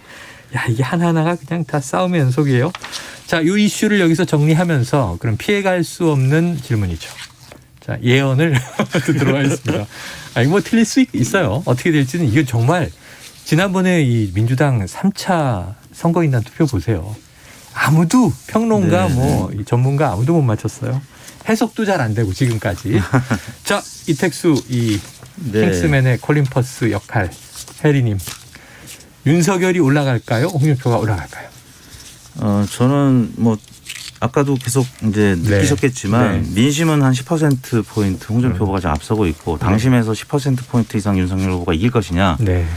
그 부분은 저는 10% 포인트까지는 아닐 것 같아요. 당심을 이기더라도. 리얼미터 조사를 아까 얘기하셨는데도 리얼미터 대표께서 당심은 다를 수 있다. 윤석열 후보가 이기더라도 이 민심에서의 격차를 좀 줄이기는 어렵지 않을까라는 생각이. 이제 전제는 겁니다. 김경진 전 의원의 발언. 4%. 4%. 야, 그게 4%냐? 그게 아니었느냐? 궁금하네요. 자, 일단은 이택수 대표님은 이제 홍 쪽으로 배팅을 하셨고요. 김한 기자님은요? 네, 저는 그러면 프로그램의 재미를 위해서 소신 발언하세요. 대세로는 유지된다. 대세로는 유지된다. 그 소속 당 의원 30명 이상의 지지를 받고 끌어모은 캠프로 이 힘이 있기 때문에 그리고 지금까지 이제 이 대선 구도를 윤석열 이 누가 붙는 거냐 혹은 뭐 지금 이제 후보로 확정된 이재명이 누구나 붙는 거냐 이 구도였는데 이 구도 자체가 깨지면 이번에서는 굉장히 파란으로 갈 것이기 때문에 저는 어쨌든 뭐 유지되지 않을까 이런 생각을 대세론 윤석열 김한 기자님은 배팅을 하셨습니다. 내기의 결과 제가 무엇을 얻어먹을지는 제가 나중에 메뉴를 추후 정하도록 하겠고요. 자, 이 시간이 뭐 많이 가고 있는데 이 다음 이슈는 여권도 저희가 좀 봐야 됩니다. 여권은 본선 주자는 확정돼 있고 지금 거침없는 행보를 매일매일 하고 있고 한마디 한마디가 또 이제 논란을 일으키기도 하는데 자, 이 경선 승리 이후 지지율 추세 궁금해요. 지금 약간은 이제 원팀을 넘어 드림팀으로 이런 분위기고 다음 주 지금 이 윤석열 후보가 광주 간다고 한 날 여기는 이제 선대위 출정식이 있습니다. 지금 어떻게 추세해 보고 계세요? 일단 컨벤션 효과가 10월 10일 날 이후에 없었고 네. 오히려 조금 하락하거나 횡보했다가 이제 지난주부터 이재명 후보는 조금씩 컨벤션 효과에서 얻지 못했던 지지를 회복하는 그런 상황이고요. 전화 면접 조사에서는 국민의힘 후보들을 이제 앞서는 결과들이 나오고 있고 네. 자동응답 방식에서는 국민의힘 후보들이 오차 범위 내에서 또 앞서는 결과들. 그렇더라고요. 그래서 지금은 사실 이제 양자 대결이나 뭐 또 다른 구도보다는 그 사자 구도 이제 심상정, 안철수 나가서 김동연 후보까지 포함된 이 결과를 보는 게 더 중요할 것 같은데 그런 4자, 5자 이 가상 대결에서는 정말 두 후보가 팽팽하게 나오고 있거든요. 네. 전화 면접이든 AR이든. 그래서 지금 현재 상황에서는 좀 예측하기 어렵지만 아무튼 이재명 후보가 조금씩 컨벤션 효과를 뒤늦게 버퍼링이 좀 늦게 이제 문재인 대통령도 만났고 또 경쟁 후보들과도 손을 잡고 뭐 상임고문, 뭐 공동선대위원장 뭐 이런 부분들을 제안하면서 조금씩 지지를 회복하고 있는 단계다. 그런데 어차피 내년 3월 본선은 정말 팽팽한 2012년 대선과 같은 그런 결과일 선거가 될 것이다. 지금으로서는 예측이 어렵다. 이렇게 결론 내릴 수 그렇죠. 지금 뭐 단정 짓기에는 네. 4개월이나 남아 있습니다. 네. 연말 연초에 무슨 일이 벌어질지 우리는 예상도 할 수 없고요. 하지만 이제 다음 주까지 추세를 보면은 그러면 이제 선대위를 대대적으로 발족하면서 위드 코로나로 접어들었는데 뭐 좀 체육관 스타일로 으쌰으쌰하면 조금 컨벤션 효과를 찾아오긴 하겠네요. 네, 찾아가는 과정이라고 저는 과정이다. 보는 거죠. 어차피 이탈했던 그러니까 이낙연 후보하고 화학적 단일화가 일어나지 못했던 부분들이 이제 점차적으로 서로 이제 좀 치유의 과정이 필요하고 늘 뭐 과거 대선도 보면은 패배한 후보의 지지층이 바로 넘어오는 경우도 있었는데 이렇게 약간 부작용이 있었던 경선에서는 한참 걸렸습니다. 한참 걸려서 근데 대선이 많이 남아있기 때문에 상당 부분은 복원되리라고 보고 국민의힘에서도 마찬가지입니다. 윤석열이든 홍준표든 누가 되든 물론 원희룡 유승민이 될 수도 있지만 패배한 후보 지지층이 바로 돌아오지는 못하거든요. 근데 좀 시간이 지나면 결국 보수 대 진보 이 양강 구도가 형성이 되면 결국 자기 집으로 돌아가는 현상이 굉장히 강해집니다. 결집하지 않겠는가? 시간이 걸려서라도 결집은 이루어진다. 상대 진영으로 가는 비율은 뭐 높을 수 없다. 자, 김한 기자님 궁금한 게 이 역대 대선의 후보들은 다 리스크라는 걸 달고 있었죠. 그 예를 들면 이명박 후보, BBK, 다스. 근데 그때는 선거에 영향을 못 줬어요. 압도적으로 정동훈 후보를 이겼으니까요. 나중에 터져서 이제 감옥을 갔습니다만 박근혜 후보도 뭐 최태민 목사 관련 설 이게 이제 상대 진영에서 나왔지만 결국은 이제 선거에 영향을 주지 못했고 나중에 또 터졌는데 지금 이재명 하면 지금 대장동입니다. 이 야권의 공세가 끝까지 갈까요? 결국 뭐 이거 끝까지 갈 수밖에 없는 구조 위에 지금 올라서 있고요. 이게 이제 뭐 수사가 어느 선까지 갈지 어디서 끝날지 혹은 대선 전에 마무리나 될 수 있을지 여러 가지 것들이 있는데 이거 문제가 진행되는 기간 동안은 이재명 후보에게 이 질문이 돌아갈 수밖에 없고 설령 이제 뭐 대선이 지금 한 4개월에 남았는데 뭐 수사가 끝난다고 하더라도 그러면 또 그 수사의 결과를 놓고 공방이 오갈 거기 때문에 특검을 안 했으면 특검 조정 계속 갈 거고. 그렇죠. 네. 그리고 또 한 가지 문제는 이게 사람들의 머릿속에는 결국 돈으로 남는 거거든요. 그러니까 화천대유라고 하는 굉장히 생경한 집단이 수천억을 벌어갔다. 이거에서 당시 행정 책임자였던 이재명 후보에 대한 어떤 역할은 뭐였고 이거는 뭐냐. 이게 실제 위법사항이 밝혀지지 않더라도 사실 이제 그 부분에 대한 질문은 계속 있을 수밖에 없기 때문에 그러니까 이제는 뭐 이재명 캠프에서도 그렇게 받아들이는 것 같은데 상수로 안고 갈 수밖에 없는 문제가 된 거죠. 그래요. 그래서 국정감사에서 뭐 선방했다 이렇게 민주당은 자평을 했지만 새로운 이슈가 또 매일 나오니까요. 뭐 황무성 녹취록도 나오고 황무성 사장이 사기 혐의로 또 재판받았다는 얘기도 나오고 오늘은 또 거꾸로 이제 유한기 전 본부장이 돈 받았다는 얘기도 나오고 계속 새로운 얘기가 나와서 해결이 안 되고 있습니다. 자, 발목을 계속 잡을 것이다 이렇게 예상해 주셨고 뭐 한 마지막 질문 정도 될 것 같은데 지금 이재명 후보 입장이 한번 돼보시는 거예요. 이택수 대표님. 내가 이재명이다. 그러면 홍나땡이냐 윤나땡이냐. 이 홍준표와 윤석열 중에 누가 올라오는 게 나는 땡큐냐. 지금 다음 주 금요일이면 결정되는데 거기에 상대에 따라서 선거 전략이 많이 좀 달라지지 않겠습니까? 그렇죠. 이재명 후보 입장에서는 누가 더 유리하고 누가 더 불리할까요? 저는 이재명 후보 입장 혹은 민주당에서 현재는 윤나땡인 것 같아요. 왜냐하면 윤나땡이다. 제가 이제 민주당 관계자들 그다음에 진보 성향의 유튜브 방송 이렇게 나가면 대체로 민주당 혹은 이재명 후보를 지지하는 것으로 보이는 분들의 기대 섞인 전망이 이제 윤나땡 쪽으로 그러니까 윤석열 후보 쪽으로 가서 윤석열 후보가 나오는 것이 더 낫다고 느끼는 것 같아요. 제가 볼 때는. 그래서 이재명 후보도 비슷하게 윤나땡이지 않을까라는 생각을 하게 됐습니다. 과거에는 홍나땡이었는데 좀 바뀐 것 같아요. 최근 들어서. 그리고 이제 또 윤석열이 워낙 대세론이라고 아까 김한 기자 말씀하셨지만 대세를 준비해 왔으니까 네. 이 대략 예상했던 인물이 올라오지 않겠는가 하는 또 심리도 있을 것 같은데 이거는 이제 누가 올라오느냐가 아니라 저는 누가 유리한가예요. 이재명 캠프 입장에서는 네. 윤석열이나 홍준표냐가 중요한 게 아니라 안철수가 나오냐 안 나오냐 굉장히 중요한 게 있습니다. 그래서 완주하느냐 안 하느냐. 네, 안철수 후보가 완주를 하면 땡큐고 아니면 어차피 지금 이제 이택수 대표님 말씀처럼 초접전으로 갈 거기 때문에 그러니까 어쨌든 이쪽 표를 잠식할 수 있는 어떤 이제 패키지 후보가 있느냐 없느냐 이 부분이 굉장히 중요한 포인트가 오히려 아닐까. 안완땡을 지금 주장해 주셨습니다. 안철수 대표가 완주해야 땡큐다. 뭐 이쪽 반대중에 심완땡이겠죠. 심완땡. 심완땡도 있고 안. 그 김동연 또 전 김동연 후보는 아직 정확하게 보수 진보 어느 표를 가져갈지 모르겠어요. 지금 명확하지 않아요. 컨텐츠나 뭐 공약이 나오면 그때 분석해봐야 되겠죠. 오늘 흥미진진했습니다. 이 살롱드 여론 괜찮네요. 지금까지 리얼미터 이택수 대표, 한겨레 김한 기자와 함께 이야기 나눴습니다. 고맙습니다. 네, 감사합니다. Splish splash, I was taking a bath. Long about a Saturday night. 점심 먹고 유쾌한 시사 디저트 한 입. 최영일의 시사본부. Well, I stepped out the tub and put my feet on the floor. I wrapped the towel around me and I opened the door. And then 네, 시사본부 매일 이 시간 청취자분들께 드리는 깜짝 간식 선물. 10월 말까지 저희가 통 크게 햄버거 세트 계속 쏩니다. 자, 오늘의 간식도 햄버거 세트. 이 코너 들으시면서 문자로 의견 보내주시는 청취자분들에게 햄버거 세트 보내드리고요. 짧은 문자 50원, 긴 문자 100원이 드는 샵 9730으로 의견 많이 보내주시기 바랍니다. 전 이분이 딱 스튜디오에 들어오면 와 금요일이다. 이제 주말이다. 위크엔드. 자, 스포츠 소식을 정리해보는 스포츠본부. KBS 스포츠국에 잘생기고 입담 좋고 텐션도 좋은 정현호 PD 오늘도 나오셨습니다. 어서 오세요. 네, 안녕하세요. 오늘은 또 패셔니스타예요. 아유, 감사합니다. 이 비니 모자는 재질도 좀 특이하고. 네네. 일명 우리 야전상의 야상을 입으셨는데 스포티해 보이시네요. 아유, 감사합니다. 부럽습니다. 아닙니다.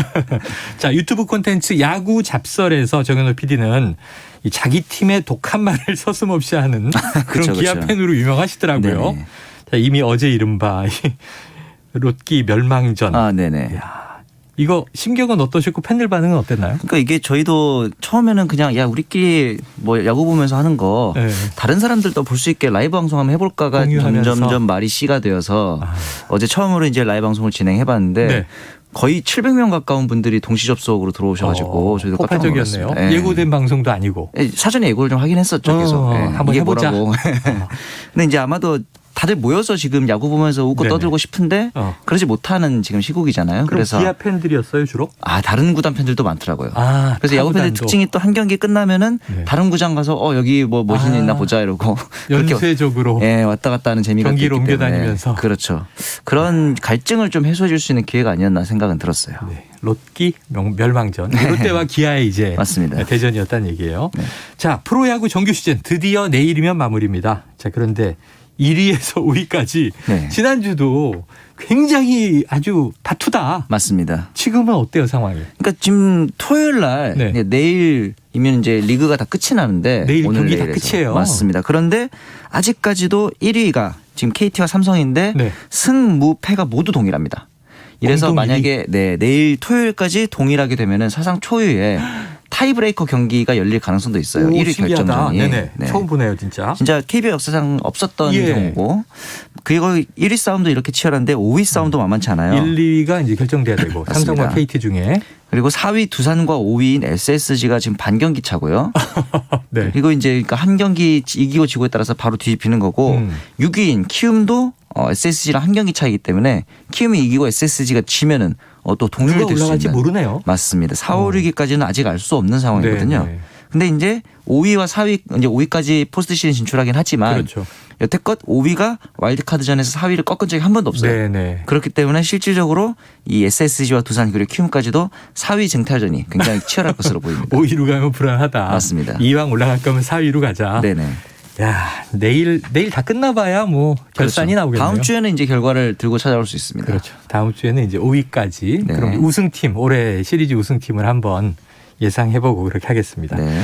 자, 올해 정규 시즌 후반기부터 뭐 유례 없이 9회까지 동점일 경우에 연장전을 하지 않고 무승부 처리했는데요. 네네. 이 규정이 좀 각 팀에 영향을 끼친 바가 있어요? 굉장히 많았죠. 일단은 많았습니까? 각 팀마다 거의 10번 가까운 무승부를 기록하게 되면서 네네. 이 역시도 초유의 결과인데 연장을 안 간다는 거는 이제 돌려서 말하자면은 불펜이 약해서 네. 연장 경기가 길어질수록 뒷심이 딸리는 팀들한테는 좀 호재였죠. 네네, 그렇죠. 예를 들어서 이제 오승환을 제외하고는 불펜 평균 자책이 좀 높았던 삼성이라든가 KT, 김재윤이 조금 흔들렸던 KT 같은 경우는 좀 호재였다. 그래서 이 두 팀이 지금 1, 2위 아닐까. 그 덕에 그런 것도 1, 있는 것 2위전을 같아요. 하고 있다. 네네. 그리고 이제 반면에 5위 이하의 팀 같은 경우에는 끝장 승부를 해서 네. 이 우리나라가 이제 승률 제도를 택하고 있기 때문에 실질적으로 무승부는 거의 5위 이하의 팀에게는 패배나 다름없거든요. 네. 어떻게든 좀 더 12위까지 가서 승수를 쌓아야 했던 5위 이하의 팀들한테는 이 부분이 조금 불리했던 그런 상황도 있었죠. 그래요. 지금 이제 상위에 올라가 있는 팀에게 유리하게 작용했기 때문에 그러니까 상위에 있는 그들이 거죠. 상위에 있는 것이고 네네네. 하위에 있는 팀들은 이 규정에 아쉬울 수 있죠. 어떤 불리함을 입었다 이렇게 분석해 주셨습니다. 네. 자, 정규 시즌 우승을 과연 누가 차지할지 4, 5위는 어느 팀이 차지할지 지금 안개 속인데 네네. 우리의 또 정 PD 아닙니까? 한번 이제 또 오늘 걸어 주셔야죠. 아, 이게 2경기 남았으면 일반적으로 이게 쉬워야 정상인데 맞죠. 정말 어렵습니다. 이렇게 어려워. 그래도 한번 점을 쳐주세요. 그나마 지금 KT 같은 경우는 네. 잔여 경기가 키움과 SSG전이 남았는데 네. 상대 전적이 조금 유리합니다. 네, KT가 네. 우위를 상대 앞서 있고 전적이. 네. 그래서 KT가 1위를 수성할 가능성이 좀 높아 보이고 가능성이 높다. 두산 같은 4위, 5위 싸움은 네. 두산이 남은 경기가 9위 기아랑 10위 한화예요. 그래서 아마 승리 가능성이 높다고 봤을 때 네. 4위 수성. 그래서 이제 결국에는 오히려 SSG와 키움이 네. 막판 5위 자리를 놓고 네. 누가 5위 갈 것 같으세요? 이대로 가면은 근데 SSG가 한 경기가 남았긴 하지만 이건 진짜 모르겠어요. 근데 한 경기 차이라서 SSG가 지더라도 키움 경기를 봐야 되거든요. 그렇죠. 아직까지는 SSG가 조금 더 유리하긴 합니다. 조금 유리하지만 이건 뒤집힐 가능성도 있다. 네. 5위냐 6위냐에 따라서 진출하느냐 못하느냐니까. 중요하죠. 커트라인이기 때문에 네. 이게 팽팽합니다. 네. 아, 지금 우리 저 윤희령 PD가 있어요. 아, 제작진에. 네네. 삼성 팬이에요. 아하. 지금 정 PD 예언에 지금 네. 상당히 밖에서 집어 던진다. 아, 참고로 제가 예. 말하는 대로 네네. 반대로 되는 경우가 굉장히 많았다는 거. 펠레의 저주 같은. 그래서 제가 PD님까지 생각을 해서 이렇게 말씀드린다 바라는 이따 거. 마치고 나갈 때 쭉 돌아서 나가셔야 될 것 같고요. 네. 자, 당장 다음 주 월요일부터 이제 4, 5위 팀 간의 와일드 카드전이 시작됩니다. 네네. 11월 7일이면 이제 입동입니다. 겨울 됩니다. 그러네요. 수능 한파 금방 다가와요. 이제 수능이 다가오고 있어요. 네네. 선수들이 이제 가을 야구 아닌 겨울 야구 하게 되고 네. 많은 팬들이 저 팀의 롱패딩 예뻐 뭐 이러면서 또 구매하는 일들이 중요하죠, 벌어지잖아요. 중요하죠. 예. 자, 이 날씨가 변수가 될까요? 그렇죠. 한국 시리즈를 제외하고는 기존 경기장들에서 야외 경기장에서 진행을 하기 때문에 네. 언제나 가을 야구는 추위와의 싸움이었지만 이번에는 거의 겨울 야구이기 때문에 그렇죠. 유독 더 심할 것 같고 1년 내내 따뜻한 날씨에서 야구하다가 네. 가장 중요한 순위 결정전 때 가장 추울 때 야구를 한다는 게 맞아요. 어떻게 보면 항상 좀 아이러니인 것 급격한 같아요. 변화를 겪고 그러니까요. 네, 겨울에 초입해서 네. 자, 변수가 된다. 자, 만약 포스트 시즌 중에 코로나19와 관련한 이슈가 발생하면 어떻게 될 것인가. 네. 8월에 KBO 리그 네네. 중단했던 일이 있고 맞습니다. 하필 요때 또 이 방역 수칙 어기는 선수들 나와서 그렇죠. 또 이때 이제 도쿄 올림픽이 있었고요. 네. 자, 어떨 것 같습니까? 코로나19가 또 변수가 될 수 있습니까? 만약에 경기 중에 구장을 폐쇄해야 되는 확진자가 나오는 상황이 발생하면 서스펜디드 경기로 이제 전환을 하고 아하. 경기장을 바꿔야 되면은 포스트 시즌에 올라간 팀들 중에서 제3구장에서 또 이제 제3회 구장에서 진행을 네. 하게 됩니다. 그리고 선수 확진자가 발생할 경우는 대체 선수 등록이 가능하거든요. 이 경우에는 순위 결정전 하루 전에 예비 엔트리를 제출하게 되어 있습니다. 그 네. 엔트리 안에서만 선수 교체를 할 수 있습니다. 그래요. 지금 이제 위드 코로나로 돼서 일상 회복이 되고 맞습니다. 전 무엇보다 좋은 게 접종 완료했으니까 치맥 먹으면서 야구 볼 수 있겠구나. 그렇죠. 이런 이제 기대를 갖게 되는데 네. 이제 코로나19도 또 이제 한국 시리즈의 변수가 되고 그렇습니다. 추운 날씨도 변수가 되고 네. 어떤 팀이 올라갈지도 아직은 오리무중이고 아주 변수가 많습니다. 한 가지만 여쭤보죠. 이 도쿄올림픽은 지나갔지만 이제 네. 다가오는 내년 2월 베이징 동계올림픽. 아, 그렇죠. 지금 2월 4일에 막을 올리는 걸로 돼 있는데 네. 보니까 이제 100일도 안 남았더라고요. 맞습니다. 지난 수요일이 네. D-100이었죠. 준비 상황 좀 어떻게 선수들 같은 경우에는 아직까지 진출 선수가 확정된 경우가 거의 없습니다. 쇼트트랙의 경우도 1, 2, 3, 4차까지 월드컵 랭킹을 통해서 네. 누가 나가고 올림픽 티켓이 몇 장이 배정되는지도 정해지고 네. 뭐 스피드라든가 피겨, 스켈레톤 이런 종목들도 올해 말 빨라야 올해 말 그리고 네. 늦으면은 내년 초 대회 직전까지 가야 최종 엔트리의 윤곽이 나올 것으로 보입니다. 그래요. 알겠습니다. 한번 동계올림픽도 잘 돼야 되는데 최근에 네. 좀 불미스러운 소식들이 자꾸 들려와서 네네. 걱정이 또 되는 거죠. 네. 그래요. 금요일 우리 역시 정 PD님이 오니까 아주 즐겁게 저희가 마무리를 하게 되는 것 같습니다. 네. 자, 오늘 햄버거 세트 받으실 분들이 결정이 됐네요. 4408님, 6830님, 9427님, 0232님 이렇게 네 분 햄버거 세트 10월의 마지막 주말에 즐겁게 드셨으면 좋겠고요. 아까 9427님이 너무 슬픈 문자를. 저는 한화 팬인데 아이고야. 사리가 나올 것 같습니다. 그래서 한화도 내년 시즌에 이제 내야진들이 워낙 젊은 선수들이 좋아서 네. 쟤는 한화 내년에 좀 도약할 것 같다 그런 생각도 들더라고요. 내년까지 기다려라 하는 말씀이죠. 어쩔 수 없죠. 이제는 끝났으니까. 네. 자, 2022년 한화의 도약을 한번 함께 기원을 해드릴게요. 네네. 근데 한화 팬들이 보살이 되신 지가 너무 오래돼서 이제는 좀 보답을 해줘야죠. 보살들에게 이제는 보답을. 정말 승천을 하셔야 됩니다. 그럼요. 내년에 한화 파이팅. 자, 0297님 두산 파이팅 하셨습니다. 그래요. 또 제가 아는 분들은 LG 팀들이 많아요. 아, 그렇죠. LG도 올해 성적이 좋았으니까 가을 야구 기대해볼 만하죠. 자, 여기까지 정리하겠습니다. 오늘 정현호 PD님 고맙습니다. 네, 감사합니다. 자, 최영일의 시사본부 오늘 준비한 소식 여기까지고요. 저는 다음 주 월요일 오후 12시 20분에 돌아오겠습니다. 청취해 주신 여러분 고맙습니다.